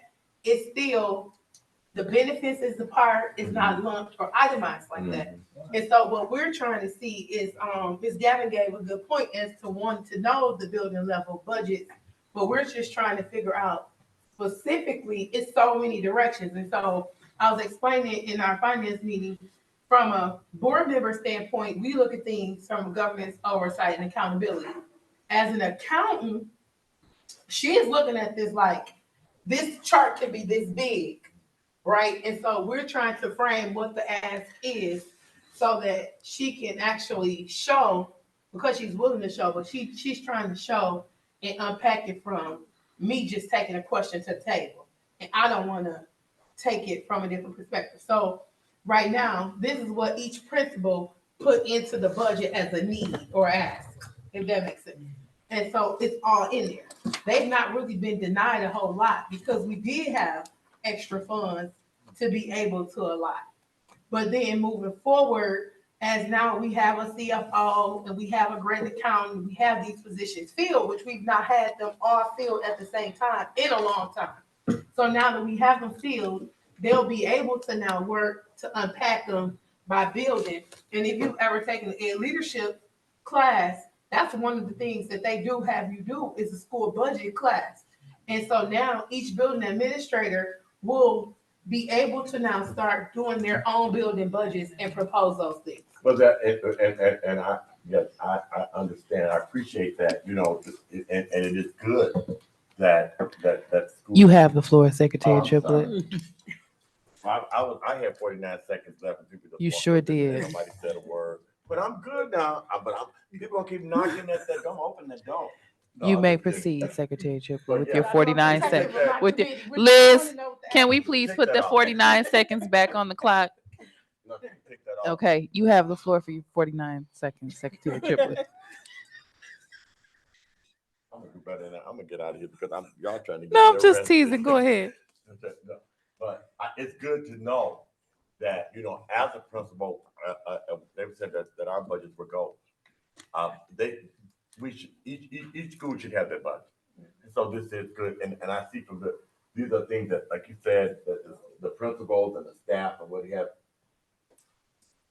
The principals and the staff, I'll talk after, I'm good. Thank you so much for this. Thank you, Secretary Triplett.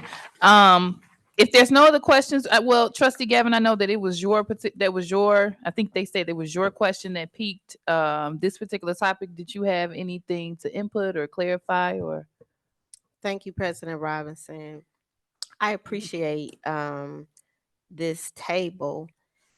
And my question was not from a micromanagement perspective, but it was more so from a perspective of just being able to see zoomed out what's happening in our district. And so, for example, if a building principal submitted a budget and they wanted, X amount of dollars for this program, X amount of dollars for each classroom, each program, classroom level program, to be able to see that, like specifically, we had 30 teachers, they're getting X amount of dollars for their programs. We have a PAC or whatever, there's X amount of dollars invested in that. So really, what they're submitting And then do we have the funds to cover what they're, what they are specifically asking for? So this is very helpful from like a accounting perspective. And I'm also looking at what is it that they're asking for each classroom? Are we providing it, so that we can then take that funding and say, okay, what were the goals of each classroom? Did we make sure they had what they needed to reach those learning targets, to reach whatever those program goals were? So it's a much more detailed level request. Um, and I'm hoping that in the future, maybe Munitrex can help with that. Um, but yeah, that's what I meant by like budget level, because people are like, well, we're not getting the money, or this is not happening. It helps us to see, oh, you asked for this, you got this. Where was the breakdown? Thank you. Thank you. Liz, I want to make it perfectly clear that there is nothing wrong with the 2-minute timer. And this actually allows us some moments of humor. So I would ask that you continue to put the timer on the screen per protocol 9/13/2022. I'm on my 49 seconds. I thought it was 47. Okay, so we're gonna proceed. Thank you so much, Dr. Buss, for being here with us this evening and enduring the meeting. Given your physical health, we value you. Side tangent, Dr. Buss stole a one-on-one yesterday. All I know is they're asking who is this man walking up to the building, and I look out and it's Dr. Buss on crutches coming to get his board president, because you guys know you can't get through my phone when I'm at work. So he rolled down on me at the job to get his one-on-one. So I just appreciate the effort that you're providing and being here with us, given everything that's taken place in your life recently. So we're gonna allow you to go ahead and exit the building, and then we really don't have that much left over, so we can really get this done pretty quickly. So at this particular time, we're gonna transition into business and finance, and we're gonna pass the floor to our CFO Molly, who's gonna give us the monthly financial reports. And then I have a question as to, I think, isn't it audit time? Okay. I thought so, but we're gonna pass the floor to Molly with monthly financials. You're essentially just presenting to us what we're gonna be taking vote on at the meeting, and then we'll continue. No.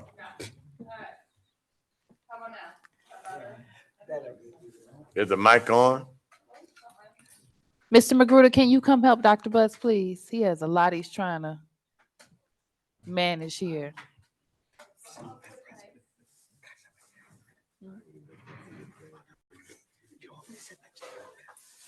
You can sit next to me. Come on. Come on. Testing. All right. That's perfect. I'm going to take the board president's question first. Yes, it is audit time. We are in our single audit currently. We are working with a new audit firm, so we're actively this week uploading documents for them to review. We, as the business office and as the administration team, has been doing our due diligence to be audit ready for this firm and for this task coming up. It is an annual task. Every time when we switch firms, it does require a little bit more of a lift because they don't have the firm file that they've had the previous years. As most of you know, Hungerford Nichols used to be our auditors in the previous years. We did procure a new auditor based on independence, since they've helped us out from a consulting standpoint during this fiscal year. The reports that you have in front of you are through the month of August, which is our second month of our fiscal year. I will preface these to say that most of our spending happens during the school year. So we shouldn't be relying too heavily on the trends that we see in the first 2 months presented here. Let me start out. You can see that right now, compared to our budget, we're about at 7% of where we have budgeted through the year. If the year was projected to be straight line, we would be at 17. A lot of that has to do with our spending habits.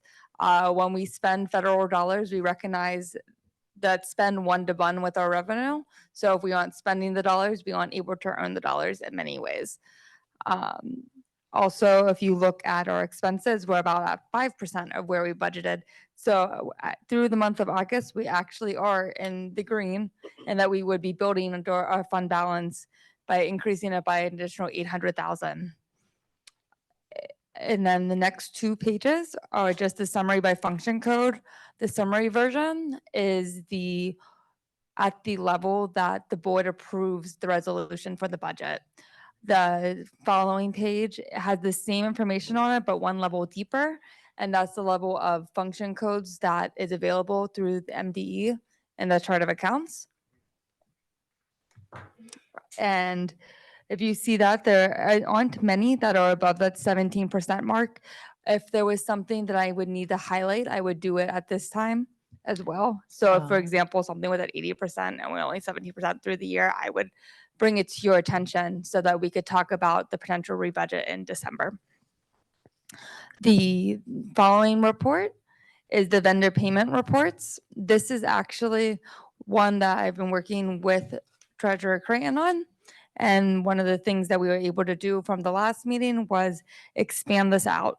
The reason it would need to be expanded out is because we use many of our vendors for multiple items. So for example, in the previous report, it said multiple invoices. Now you can see the invoice detail that has been listed down on the report. It does make it longer, but it's not. It's for the usage. That's it.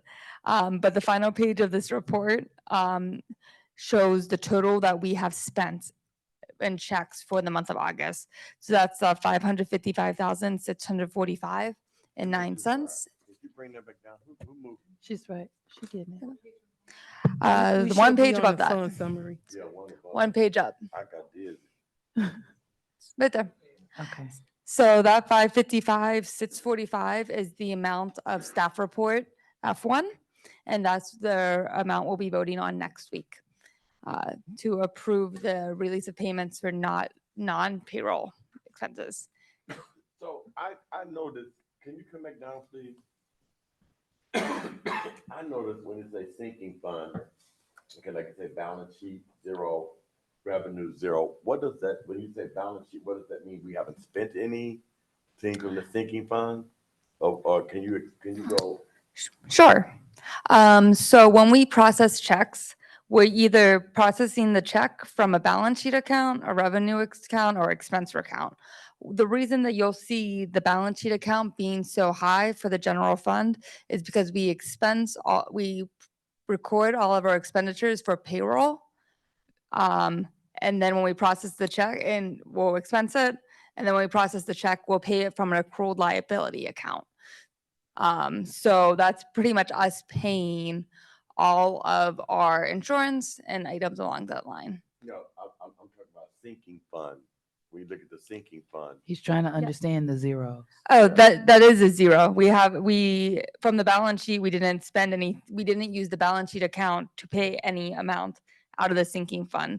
We paid from an expenditure account 29,000 almost. So if you go the whole way across, it's showing which account group we processed the payment from. Another question too. It was up a little further. When you got the percentage, is the percentage being spent? You keep going up, Liz. The budget to actual detail. Yeah. Yeah. Okay, good. So like if I'm looking at this, just for understanding, right there. So local, and the percentage of budget is 13%. Can you explain, like 13% is we only spent 13% of what was budgeted, or can you give me some clarification on that? Sure. So you'll be looking at it in 2 different ways. So for local, that's for revenue. So right now we've recognized 13% of what we anticipate recognizing for the year in revenue. If you're looking at it from an expenditure standpoint, so if you look at elementary, we have spent 8% of our budget that would be in elementary function code for the year. The 17% represents 2 months of the year. Okay, yeah, okay. I got a better understanding, because I want to be able to look at these reports and see exactly what I'm looking at. No I appreciate problem. that. So Thank you. basically, excuse me, You have the floor, I'm Treasurer sorry. Creighton. So that's a good question, Secretary Triplett. So we're 17% through the year, but we've underspent. So we've only spent 8% of that budget that was allotted. So Okay. that's how you look at it. So basically, so for example, if you look down one that might be over a little. So look at summer school. 18% versus 17, right? So it's 1% over. That's probably not a good example. But if you notice, all of the spending is conservative, basically. And so this is just a way for us to compare what we're spending. I think when you're under, it's always good. So it's like if you got a $25 allowance, but you halfway through the week and you've already spent $25, then how you gonna make it through the rest of the week? So this is helping us actually be able to compare. And this is actually a report that was customized to kind of show us so that we can kind of have a check and balance. Yeah. So it'll make more sense as the spending kind of pick up. Okay. Got it. Because you got to keep in mind that this is for August. So this is Right. before school even started. Right. Yeah. Okay, so I am sorry, I'm not sure if Molly had gotten through that particular were you done with that presentation, Molly? I'm sorry. I have about one more. I have one more thing. I can make it quick. Okay. So the final 2 pages in this report, we'll do 2 and then we'll wrap it up. The year-to-date revenue comparisons and the year-to-date expense comparisons. What these 2 bar graphs are showing are where we were, or where we're currently at compared to where we were in the prior year. One of the things I would like to stress is that we're looking at the revenue. You can see that we recognized 2.9 million through 2 months, where last year we had only recognized 479,000. That's not because we are doing anything different in terms of operationally. What we're doing is we're being very intentional about the way we're documenting and catching up on our accounting. This is the way that we should be able to do it. We might not be able to see as much value in this report at this point, but what we're trying to do is set us up for the future. So we're saying we need to set the precedent now. This is how we need to recognize our expenses to make sure when we earn it, we are adding that entry that shows that we earn the revenue. And then my final point is just on the next bar graph. If you're looking at expenses to date, you'll see our expenses are about 600,000 greater than they were in the previous year at this point. And that's almost exclusively pointed to textbooks. We purchased all those textbooks via your approval, and you can see that line item is 840,000 higher than last year for supplies. And that's based on the textbook purchase we have done. Should have books at the school. All right. All right. So thank you so much for the monthly financial reports. As stated, we'll be expecting to approve staff report F1 next week. Treasurer Creighton, did she miss something that needs Yes, to be something we noted? promised to Trustee Gavin, which was the transparency. If you can explain that, please. That's actually the next topic, right? Oh, I thought that she was done with her. Oh, You- gotcha. I'm I sorry. get Yeah. gone. All right, I'm All sorry. right, you're All good. right, so you can proceed if there's no My other apologies. questions. Proceed with the transparency report. So one of the things that I think we've all been talking about in theory is how we want our transparency reporting to look. I did some research and presented at the finance committee compared to 4 other schools in our area.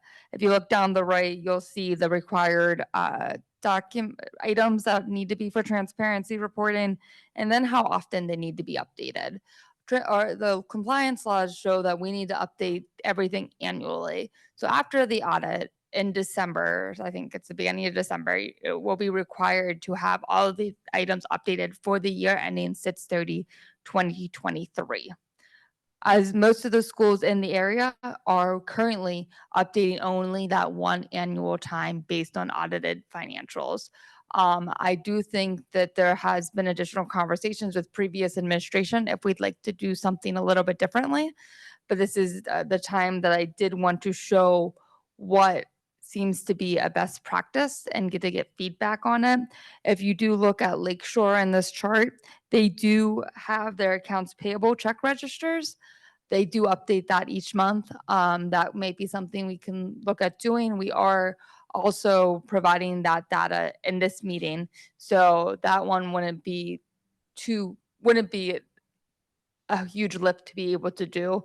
But I do think at times there's information and people are referring to Munetrics.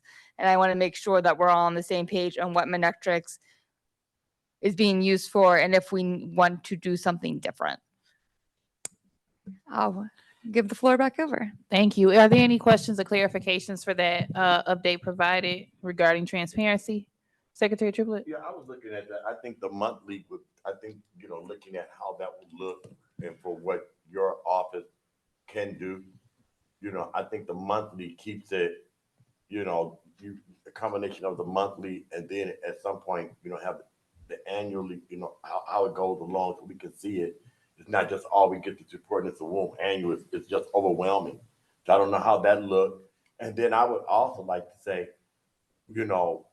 what would be your recommendation? What you think, not just what we want, but as our CFO, what is your recommendation? How would you like to operate? And I'm almost positive that we'll be able to support, your thoughts for you to bring that off. That was something else because I looked across certain areas where it said not applicable. In certain areas where you look at when you're cross-referencing, there was a long NA in Coloma, one NA in St. Joseph area school. So, I mean, what do you recommend? What's your thoughts? And how would that look? Annually, when you say annually, what does that mean? So as a point of clarity, this is not for You have board the floor, reports. Treasurer Craig. Oh, I'm sorry. I'm sorry. This is not for board reports. This is for the online transparency reporting link. Yeah. Okay. Yeah. I was aware. Okay. So from my perspective, I want to keep us in compliance. Yeah. So I would always want to at least do all the annual things we are doing. Yeah. From a community standpoint, and if we want to be more transparent, this is the least we can do and this is the most we can do. I think, us doing the monthly accounts payable reports would be able to do because we're already doing them for this meeting. So it wouldn't be a lift. Some of these other items, like example, if we want to put, I don't think it would make sense for us to put our out of state travel costs every month under the board because it doesn't need to be updated and it's not going to add any value. What I would look to say, okay, what value do we think this would add before we make any permanent changes? But that's always what I go back to. What question does this answer? Are we fulfilling what we need to? Does the community and the board have the correct information to make good decisions? Thank you, Ms. Vincent. So if there's no other questions, we're going to proceed with your ESSER 2 spending. Trustee Gavin. Thank you, President Robinson. Thank you for this, Smiley. My question is from the standpoint of transparency is what establishes trust, right? So from that perspective, if we are as transparent as possible, then we can gain the trust of the community. If they trust us, then they can be more involved and support us more. And like you said, we would have those what's the word? We'll be able to make those sound decisions. My question is, with Munetrics, have you had a conversation with them in terms of what their capabilities are? I know that we have some requirements for government, baseline reporting, but has there been any type of conversation in terms of what all they can do? Are they able to provide any dashboard reporting, real time, spending reports that people can go on there and see and have a snapshot of what's really going on in the district?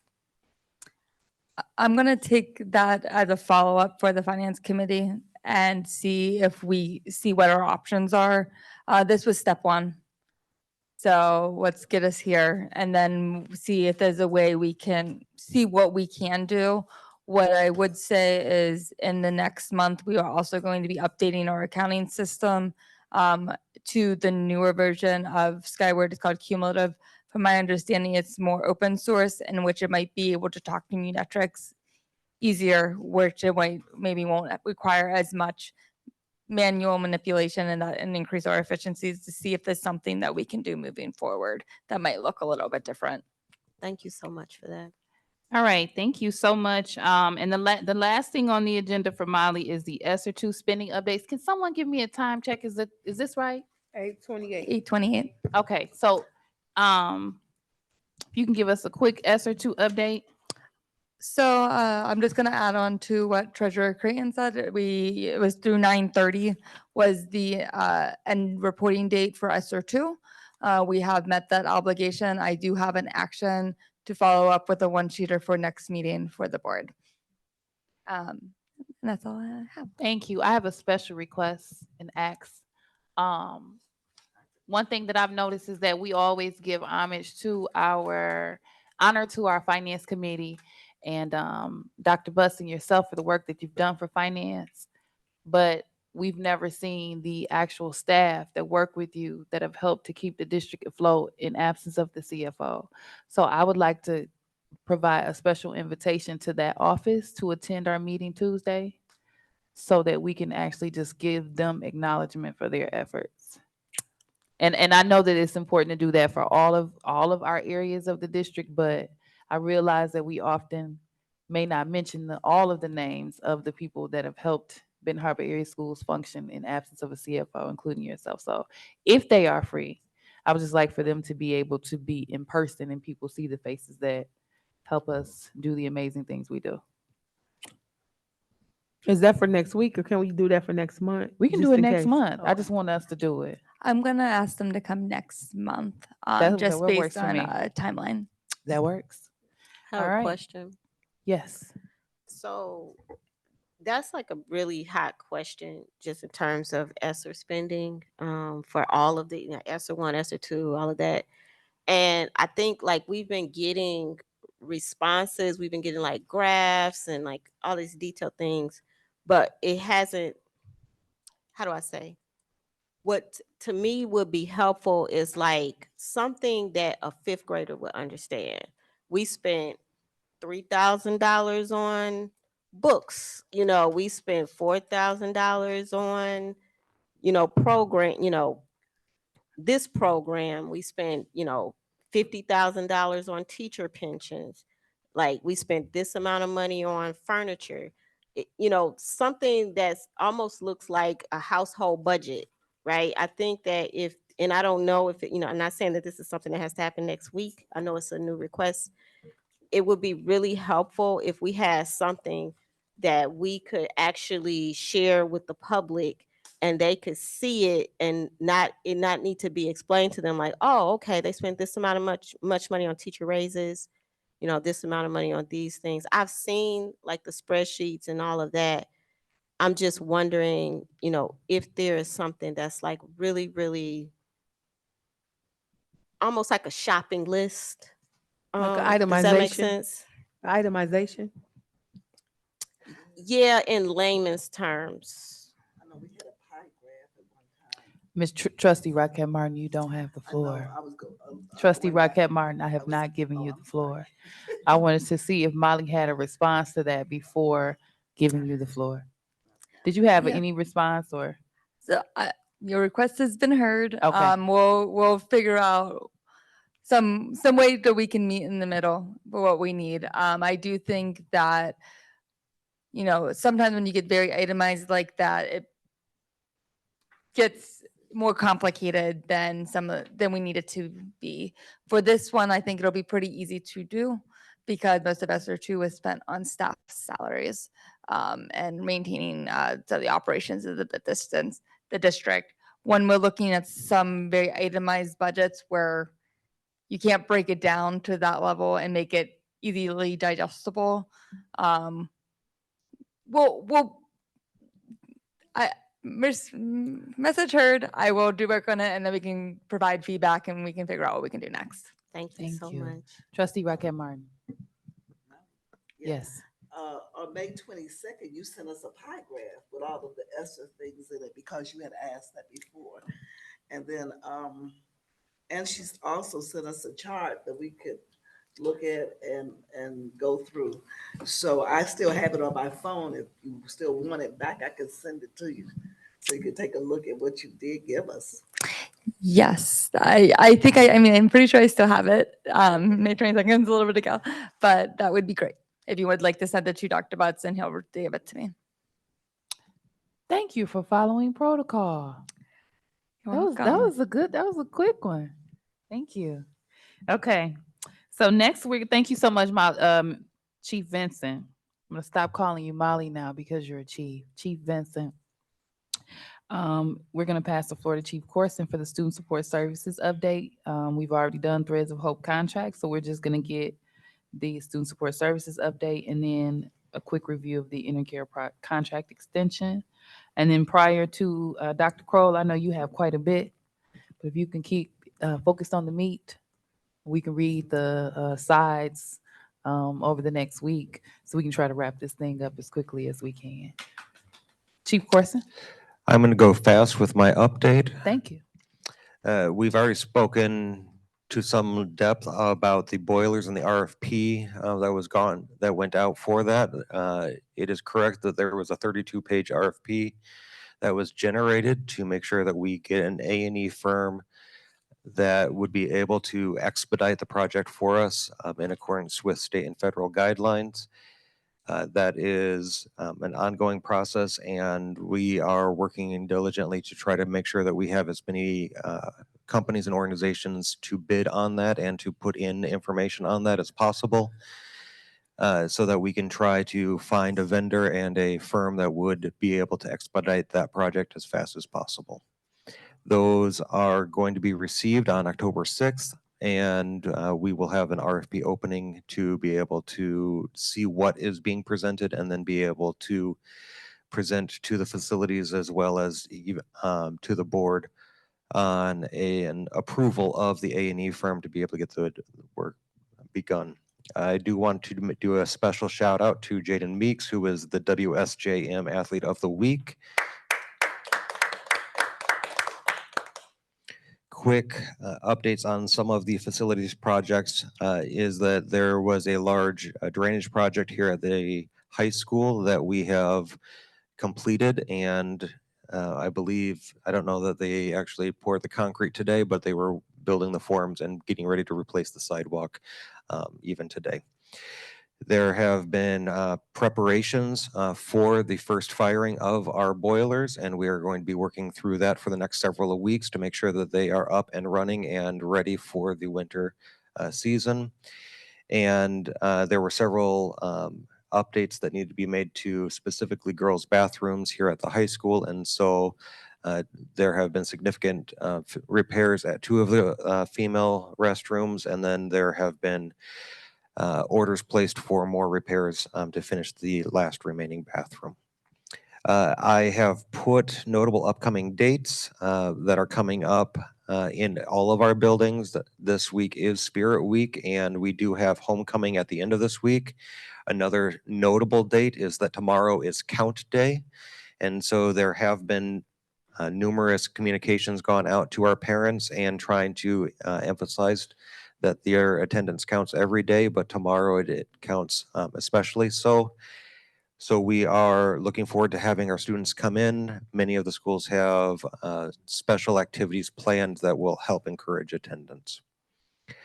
There are additional items that particularly focus around family engagement that are at the bottom of that list. So if there are specific things that are of note, we have those available to our families. Switching over to the Intercare contract, you will see that it is a contract that it will be up for review and for vote. I don't know if there are any specific questions to that that need to be addressed or if it is fairly straightforward.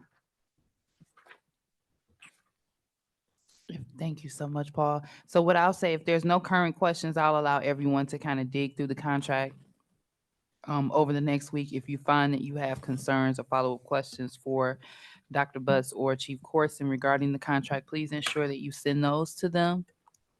I would say prior to the end of the week so that they can have an efficient response to you before it's time to take a vote at the table on Tuesday.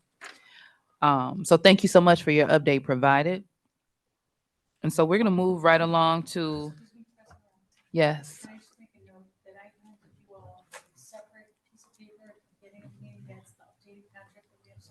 Yep. Okay. So what she's referencing is that this is the current contract here, the Okay. separate attachment that she gave us, not what's in your book. So Liz, while you notated that, I just want to remind everyone that your agenda that you received today and your packet and your information is going to be the same documentation that we're going to receive next Tuesday unless there's an update or an adjustment that's made. So Liz, if you could do us the honor of ensuring that you switch the contracts out for next week in the actual book. And then another thing I realize is that it's so difficult to follow through everything with the book. Can we invest in binder separators and separate them by whether it's the board, the superintendent, finance, HR, like the section separator, dividers? Okay. All right, awesome. Can I make one request? Can I collect these agendas so I don't have to print out or do print? So my response, so yeah, that's what I just said. You're gonna collect our binders, but you are gonna need to reprint new agendas. Okay. President Robinson? Yes, Trustee Gavin. Okay, so a while back, there was mention to, although this is very helpful, thank you so much for this. I'm really happy to hear about the girls' bathrooms. I actually checked those bathrooms and the doors closed, so that was a really great experience. Um, what I'm wondering is, and it was mentioned a while back, is, if there were 30 requests for maintenance support or things to be fixed, and is there any type of reporting mechanism that you have to indicate that these 30 requests went in, we addressed 27 of those requests, we have 3 outstanding, those 3 will be addressed by this particular date, right? Because we have some things that get addressed, some things that don't, certain offices that look a certain type of way, and like, oh my goodness, it's been looking this way for a long time. So just really, wondering if we have a reporting system that indicates, what our progress is towards work requests that were put in at a certain time, so that we can kind of catch those. Like if something was put in a year ago and it still hasn't been addressed, it helps us to see, okay, what supports do we need to put around that issue? So it is a simple request with a complicated answer.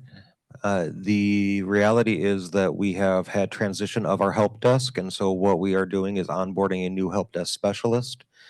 That help desk specialist is serving both the district technology team as well as the facilities team.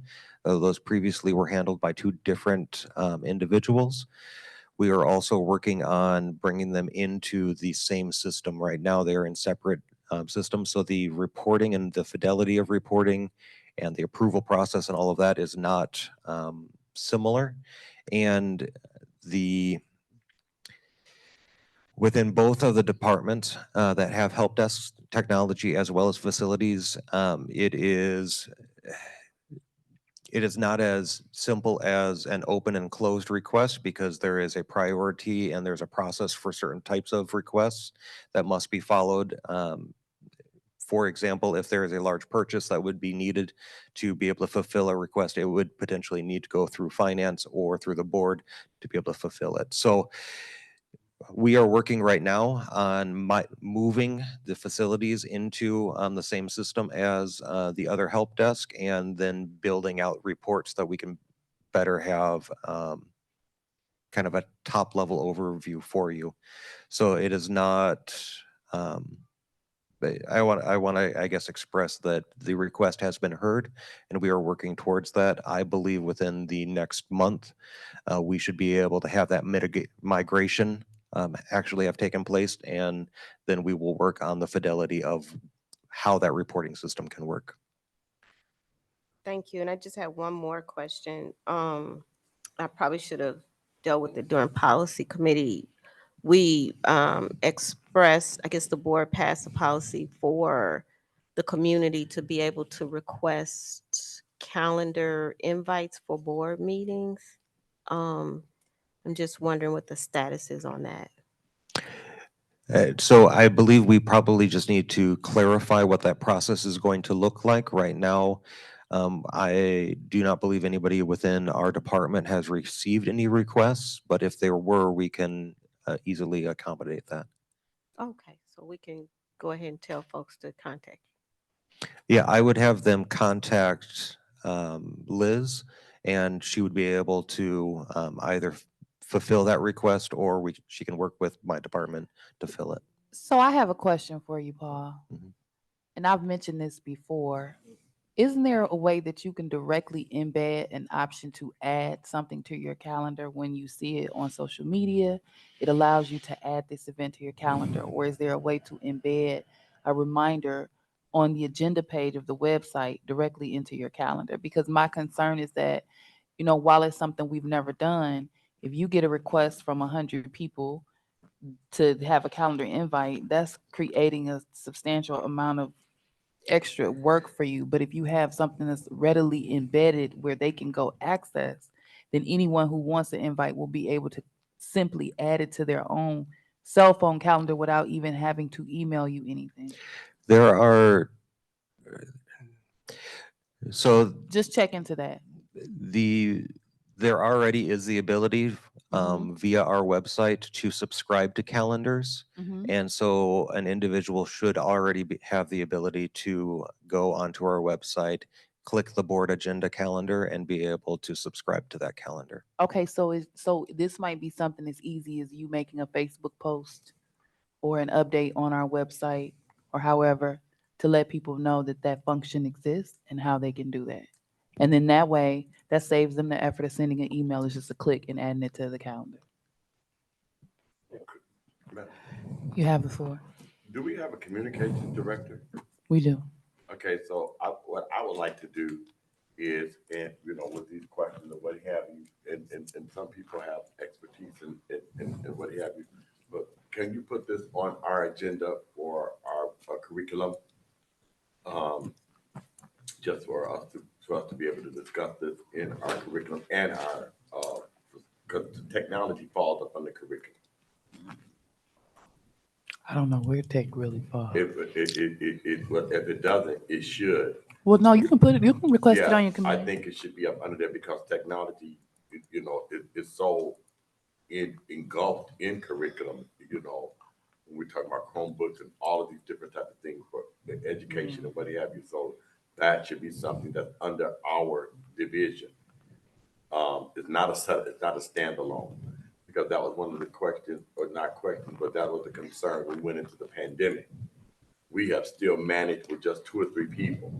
And we're adding to everybody's department, but that department, and that department needs a lot more support.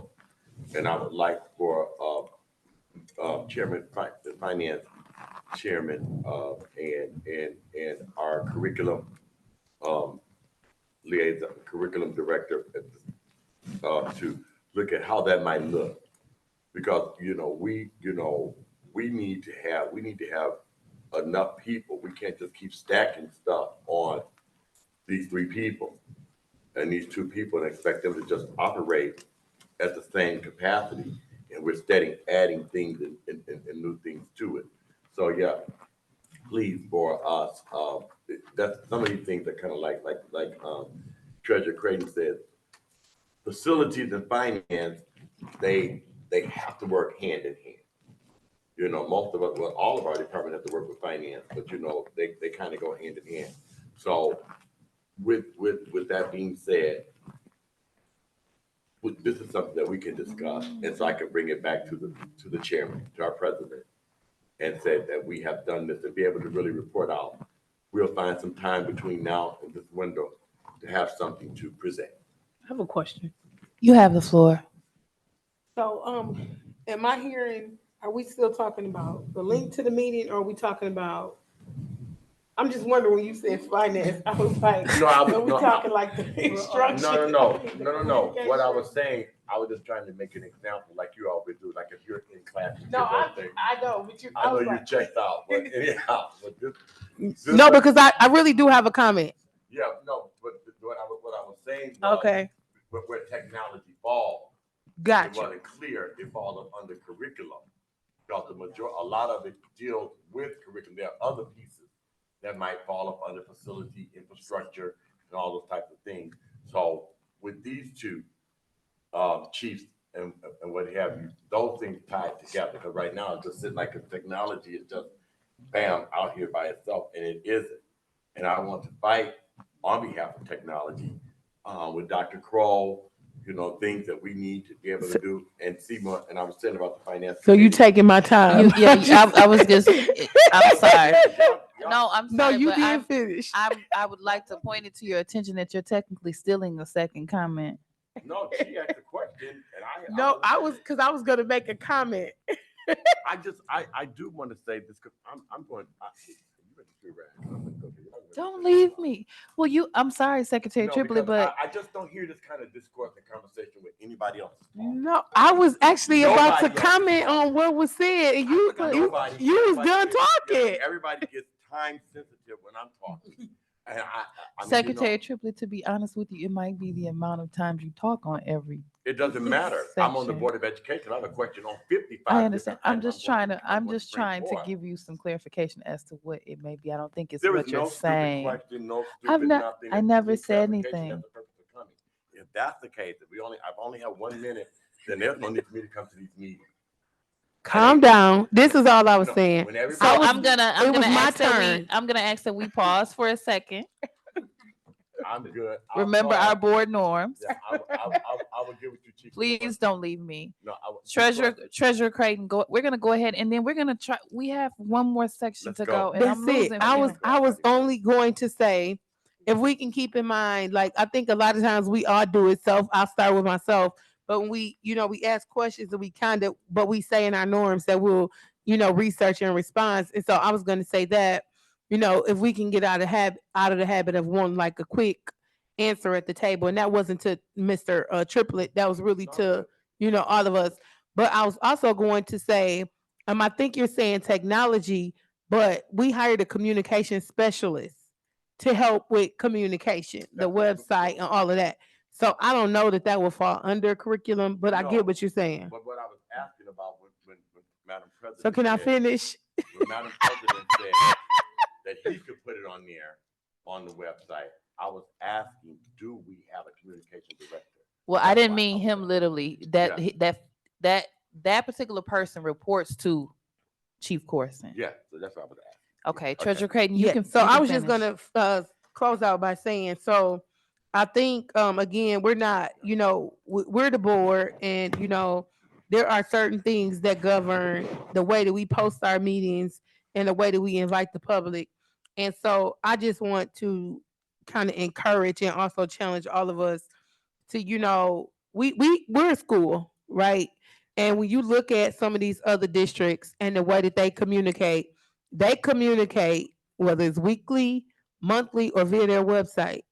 So if we have people that need the information, if we focus on keeping our website updated, which it pretty much is in terms of the meetings, then I think anyone who's interested in getting information, they can have it. What I don't want to start doing is like double work.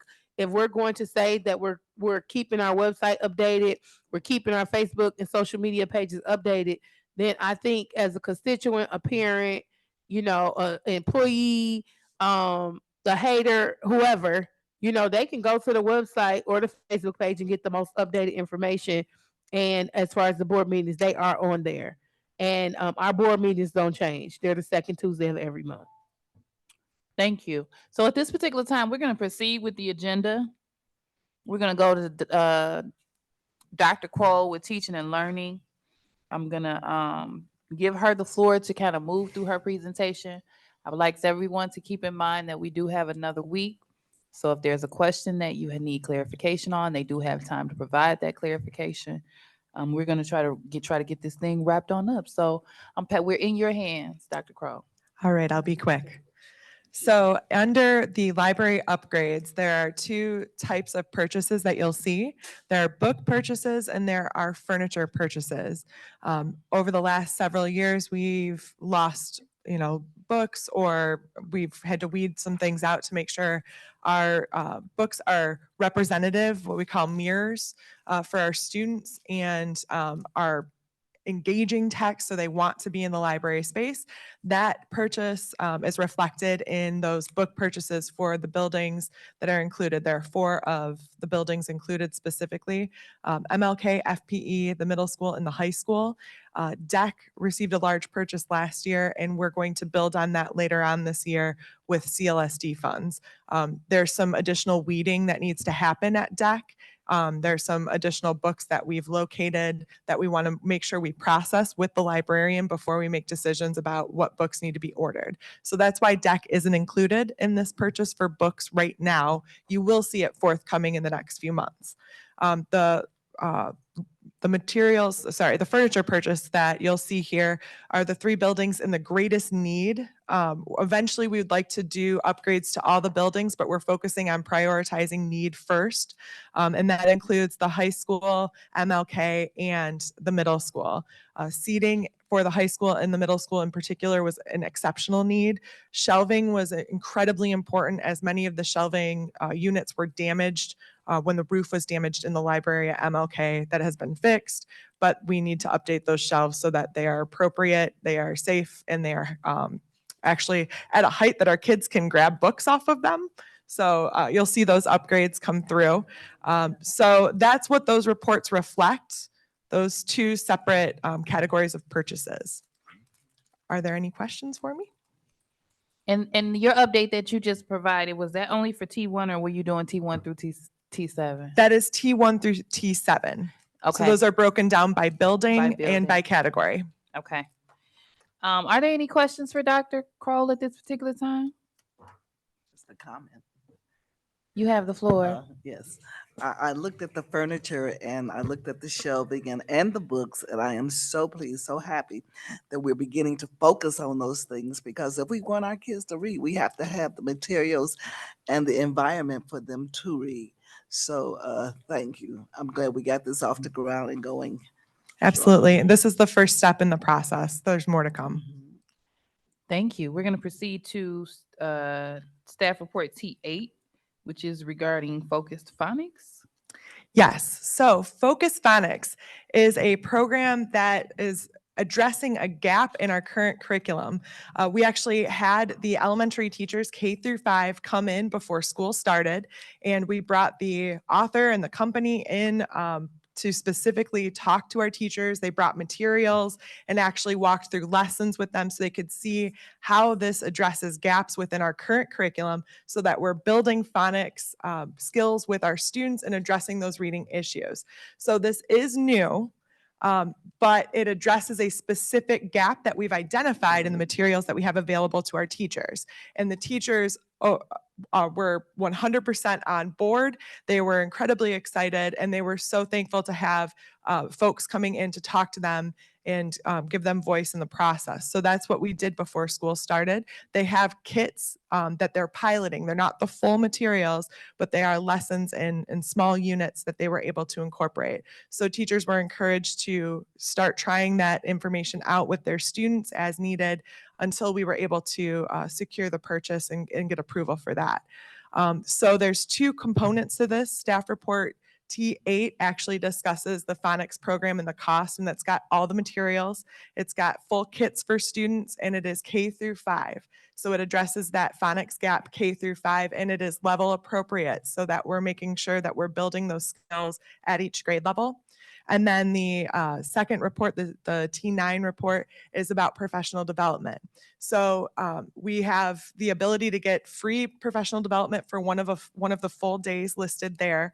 And then we have additional development so that teachers are building their skills, addressing specific student needs, and we're also responding to challenges and successes that we're having with our students. They're going to be working with us directly on how to better adjust how we're approaching things and making sure it fits within our pacing guides, it fits within our curriculum, and it's meeting our needs. So they're going to be walking through the process with us so that our teachers aren't going to have a one and done.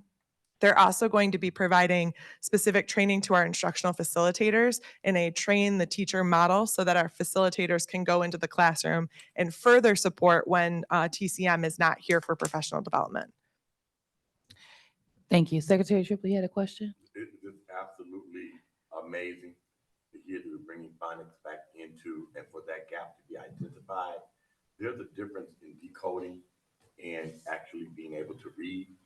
And I think, when we talk about, when you hear people saying, well, our kids, they can't read, they can't, reading is comprehension and comprehension is understanding, but you must be able to decode. And when they took phonics out of the school for years, generations of people became illiterate, or people thought because they could not decode. And so this is going to strengthen. I would like to see, so like I said, that's a plus. I am so excited about it. And being that at our middle school, I would like for you all to take into consideration, being that our middle schoolers right now, 7th, 6th, 7th, and 8th graders, they've missed a lot. And so, we have spellers from kindergarten all the way to 8th grade. And so this should be moved. I would like, if you can, look at the component as it relates to phonics and literacy. Phonics going up to 8th grade. I would like to see, and I will speak more with you and talk to you all about that, about spellers. Because it's not that they can't read. If they can't decode, it's very difficult to be able to read and comprehend. So this right here, that's a blessing to me from an educational perspective. And I think that will close gaps. And I like the fact that you guys are putting emphasis and have looked at the data and said, okay, now we're closing gaps. So those group meetings, when they're professional developments and they're going through and looking at where they are step by step with our formative assessments and what have you, that's strengthening our children so to be ready for the summative assessments that they have to take in the end. So I appreciate it. And, I want this to get out to the community, that this is the kind of work that is actually going on here, and we're moving in the right direction. So thank you. I do want to respond if that's okay. Yeah. We are rolling out interventions for the middle school starting in January. We have a process set up, and that will deal with some of the phonics issues as well. So it's a tier 3 intervention that has phonics built into it as well. Thank you. Any other questions, Treasurer Creighton? Yes, and I'm sorry that we didn't get a chance. I didn't want to miss this from coming to the agenda, but we didn't get an opportunity to actually get more information in our finance meeting about this. But Dr. Crow, I was just going to ask, and I wanted to ask this in our meeting, but as far as this program, has this program been used somewhere else? And I'm asking this because I know that a lot of the programs, in the turn of leadership, we've had a lot of programs come and go. And so I'm just wondering, I know one of our surrounding schools just started a new program to actually work on evidence-based literacy too. And so I'm just wondering, has anyone checked like the references or what other schools that mirror ours is actually using this approach?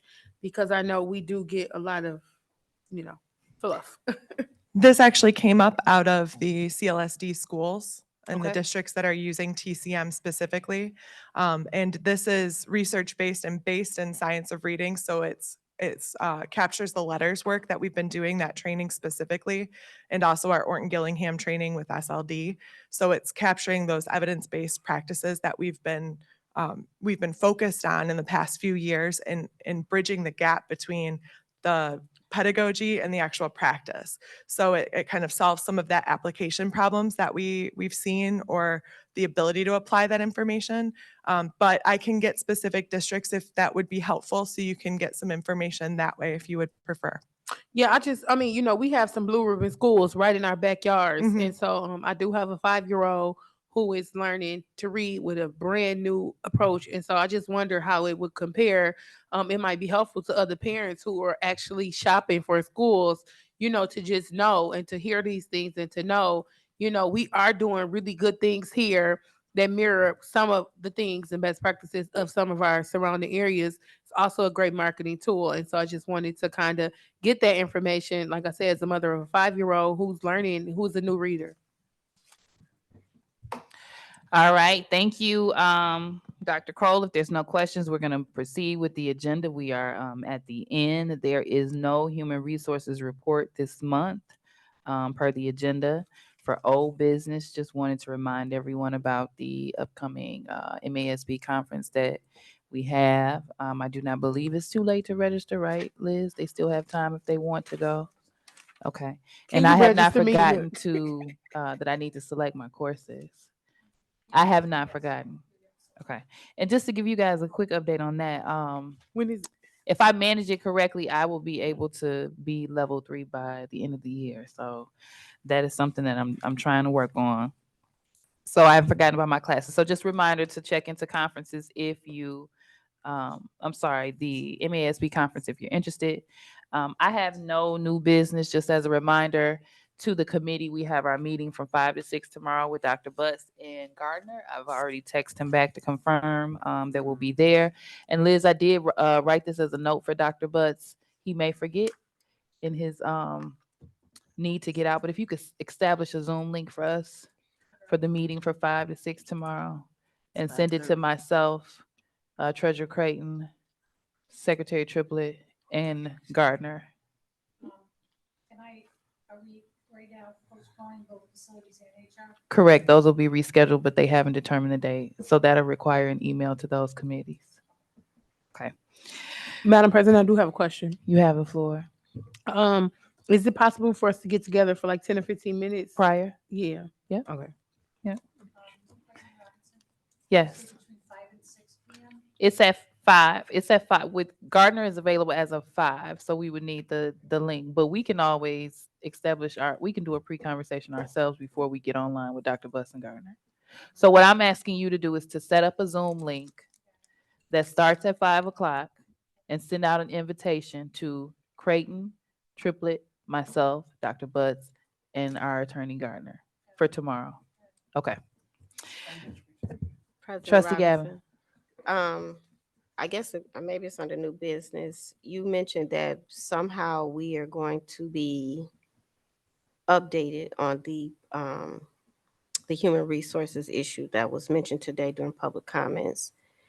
How will we be debriefed on this issue? So I would And how anticipate soon? it'll be in the same manner that you receive all updates, and I would think that would be an email from the superintendent, because I think it kind of threw him off guard, the comment that was made. So I want to give him an opportunity to get with Mr. McDermott, who is not present, kind of do a little bit of research into the circumstances, and then Dr. Buss will provide us with an update. But in his absence, I don't feel comfortable providing a timeline for him. But I will ensure that I remind him that that's something that we would like an update on. Thank you. I have a question. You have the floor. You said it was under new business? No, she said she didn't know if this would be considered new business or not. We were technically in old business, so she just wanted to ask that question as a clarification from earlier. So we're on new business now if you have new business.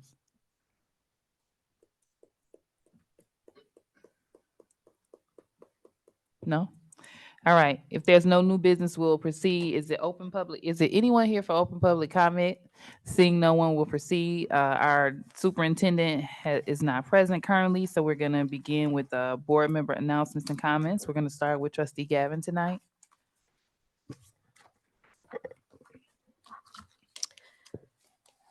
So, just want to thank, if there's anybody on the Zoom, I just want to say that leadership is a major issue throughout the cities and the school. And it is concerning to me when people our human resources folks come and they have an issue and they're told, don't talk about it here, sweep it under the rug, don't want to talk about it. They are embarrassed, made to feel like unwanted here. The culture here has to change. The culture on the school board has to change. It is a toxic culture. It's toxic. And if it's offensive to anybody, that's the way it feels. It's probably the reason why Trustee Doyle left, is because the emotions take over the logic of the work. Certain people are protected, other people are left out to get their head bitten off. And that also happens within the school district. And if we do not change that culture and create an opportunity that invites those conversations, that invites information, that allows us to say, hey, you told us you were going to do this, what happened? And then that accountability is in a safe space. If we don't have that, then people are going to continue to walk out the door. We can clap for each other all day, but if we don't listen to the people and actually make those adjustments, we won't have a school district. This can change, but it has to change on a leadership level. And I don't mean to be offensive to anybody, but I'm just being straight up honest. Thank you, Trustee Gavin, for your comments this evening. We're going to proceed with Trustee Rocket Martin. Yes. And I'm going to ask that you please move up to the mic so that we Please can hear continue. you. Please make sure you've got your calendars checked for November 2nd so that you can meet me at Southwestern Michigan College in Dowagiac for our chat, fire chat, whatever they want to call it. But it is a good get together to meet other school board members and other superintendents in the Berry and Cass County Association. So remember that. I also wanted to, because I've been listening, and I do see a wave of positivity going through this board, and I appreciate that. From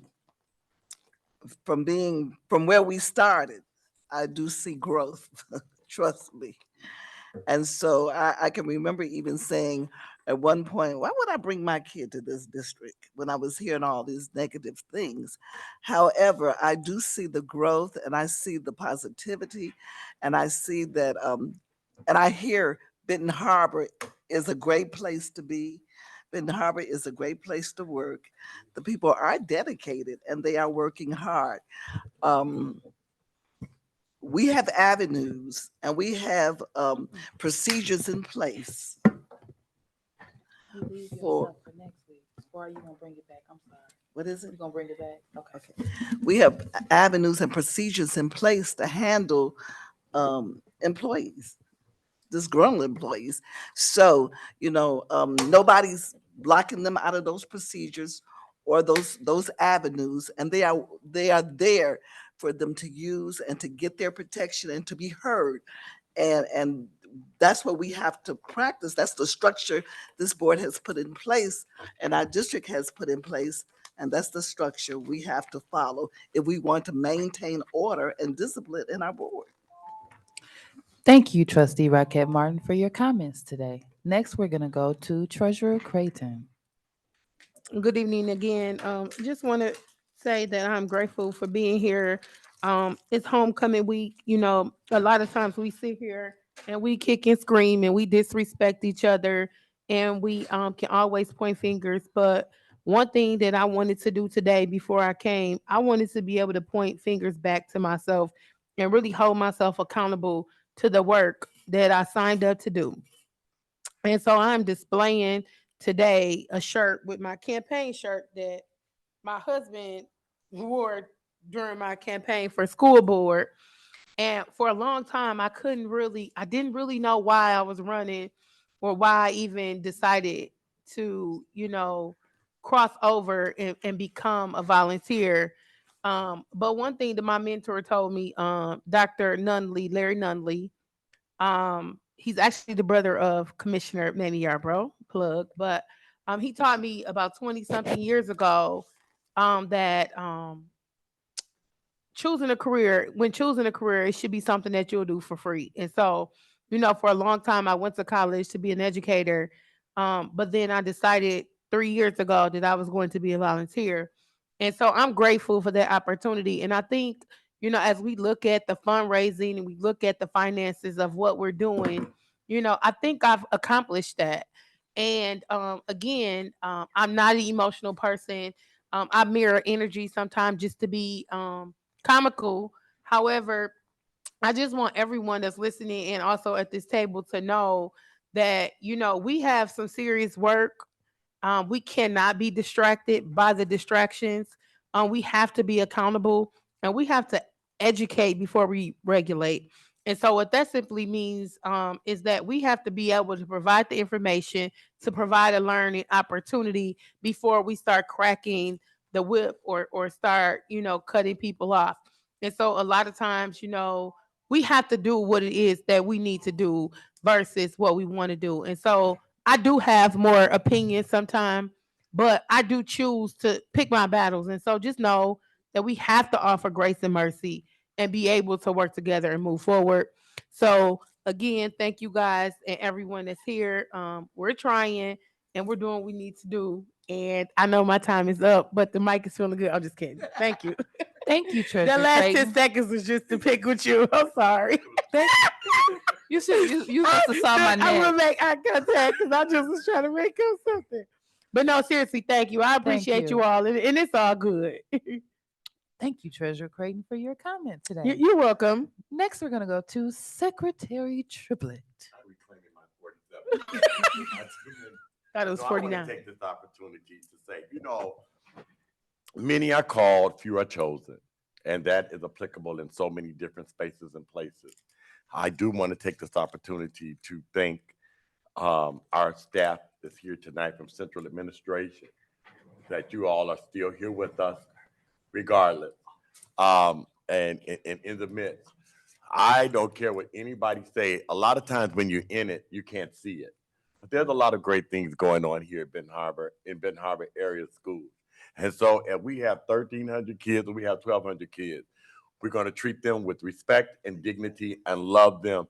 I've gotten out of the game of schools of choice and what schools are doing this and what schools are doing that. We're from Benton Harbor. Couldn't be proud. If you can't hear us, we yell a little louder. Just like that. That's it. That's all that's supposed. It's easy for people to set up. This board is a very sharp board. Just because things don't go your way does not mean that there's controversy. If you want respect, you have to give respect. And just because some may say it louder than others, or you have a soft voice and passive aggressive, does not mean that, I have my opinion, Miss Raquette Martin has her opinion. We all know each other. And we're not going to always agree. That's why we live in a democracy. So to those who are out there listening, as far as I'm concerned, I'm not going to play any more games with anybody.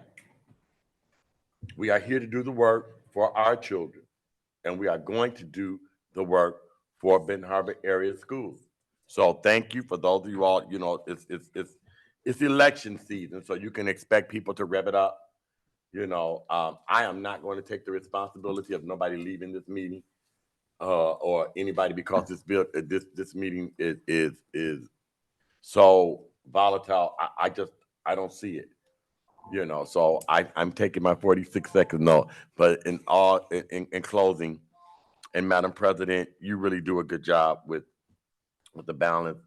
To my colleague, Treasurer Creighton, Vice President Bowens, Trustee Rocket Mark, Trustee Gavin, and Trustee Doyle.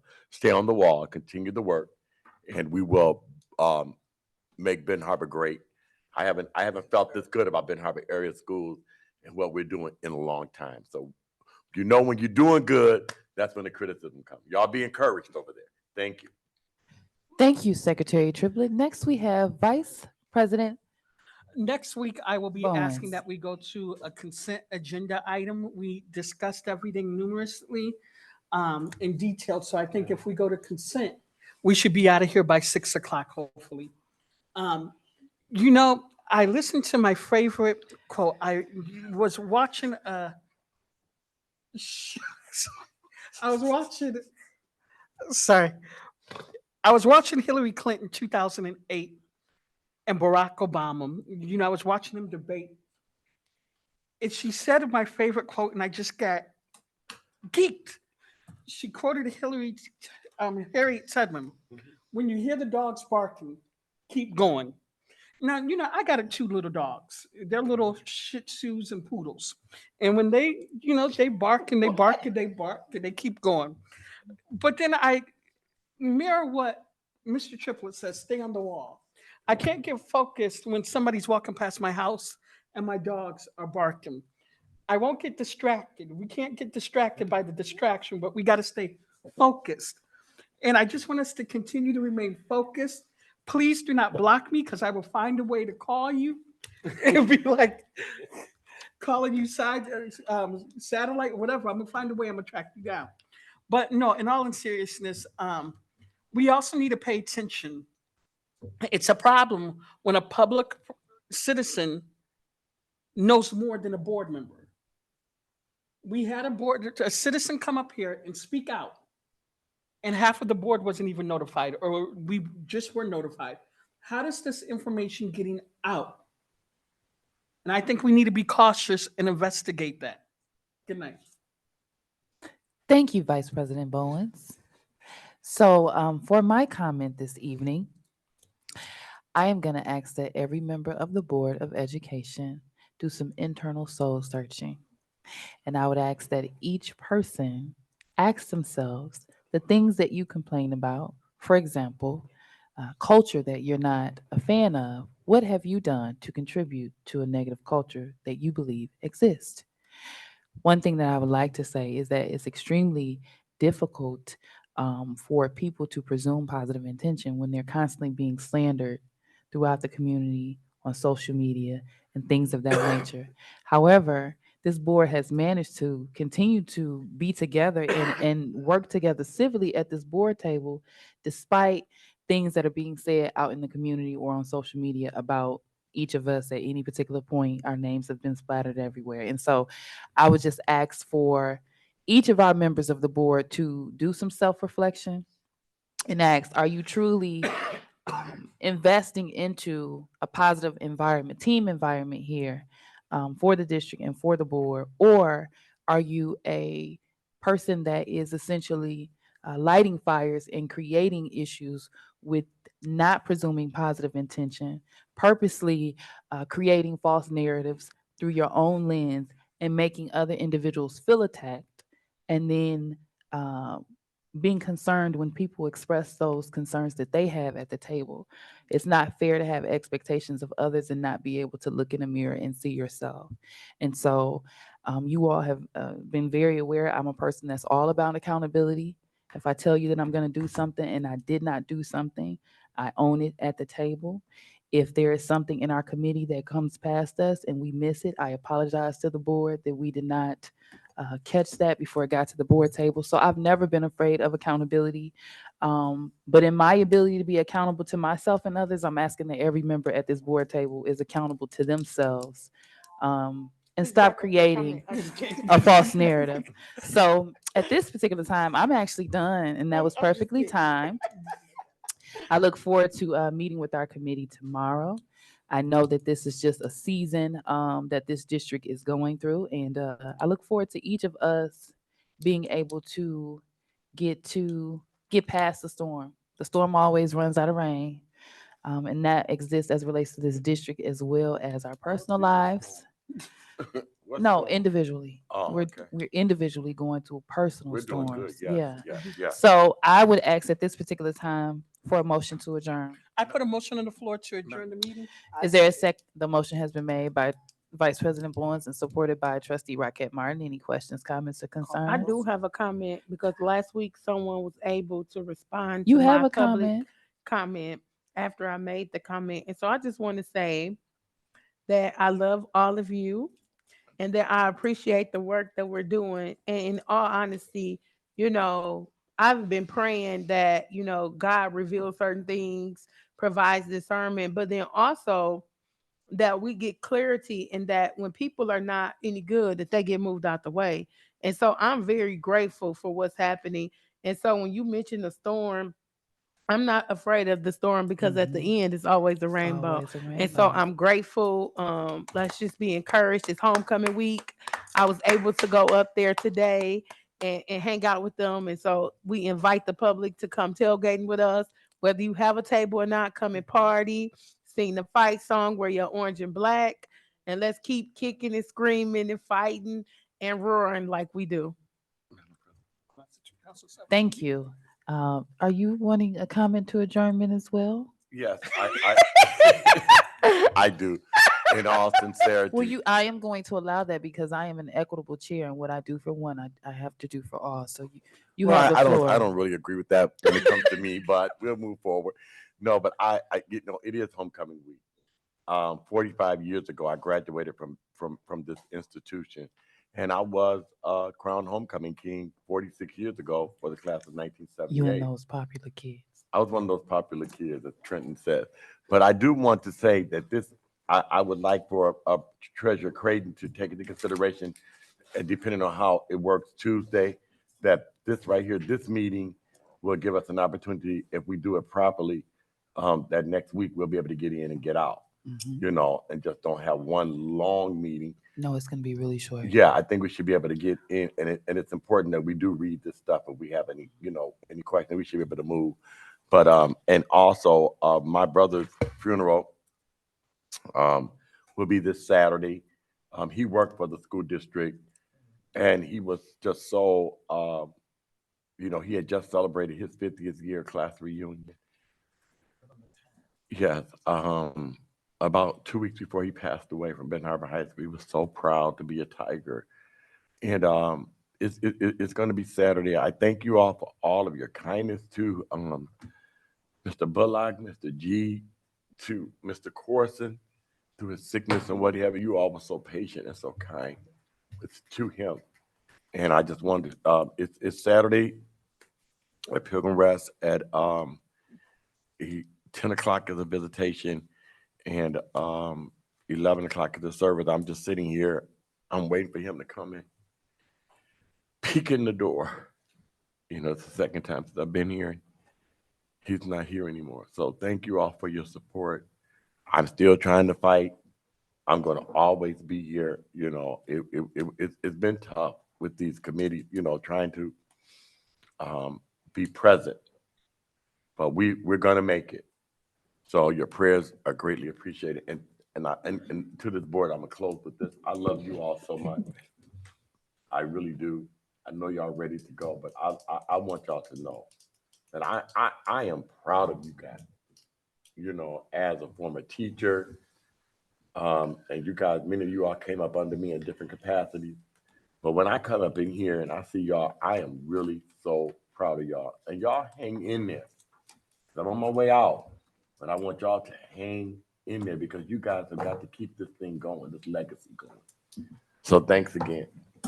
Secretary Triplett, I will not entertain any more comments for adjournment. Secretary Triplett, please. No. Secretary Triplett, please call the vote. You sound like your granddad. Please. President Robinson. Yes. Vice President Bowen. Yes. Secretary Triplett. Yes. Treasurer Creighton. Yes. Trustee Rocket Martin. Yes. Motion carried. Our meeting is adjourned at 9:25 p.m. We have a meeting next week at 5:30. Do your homework.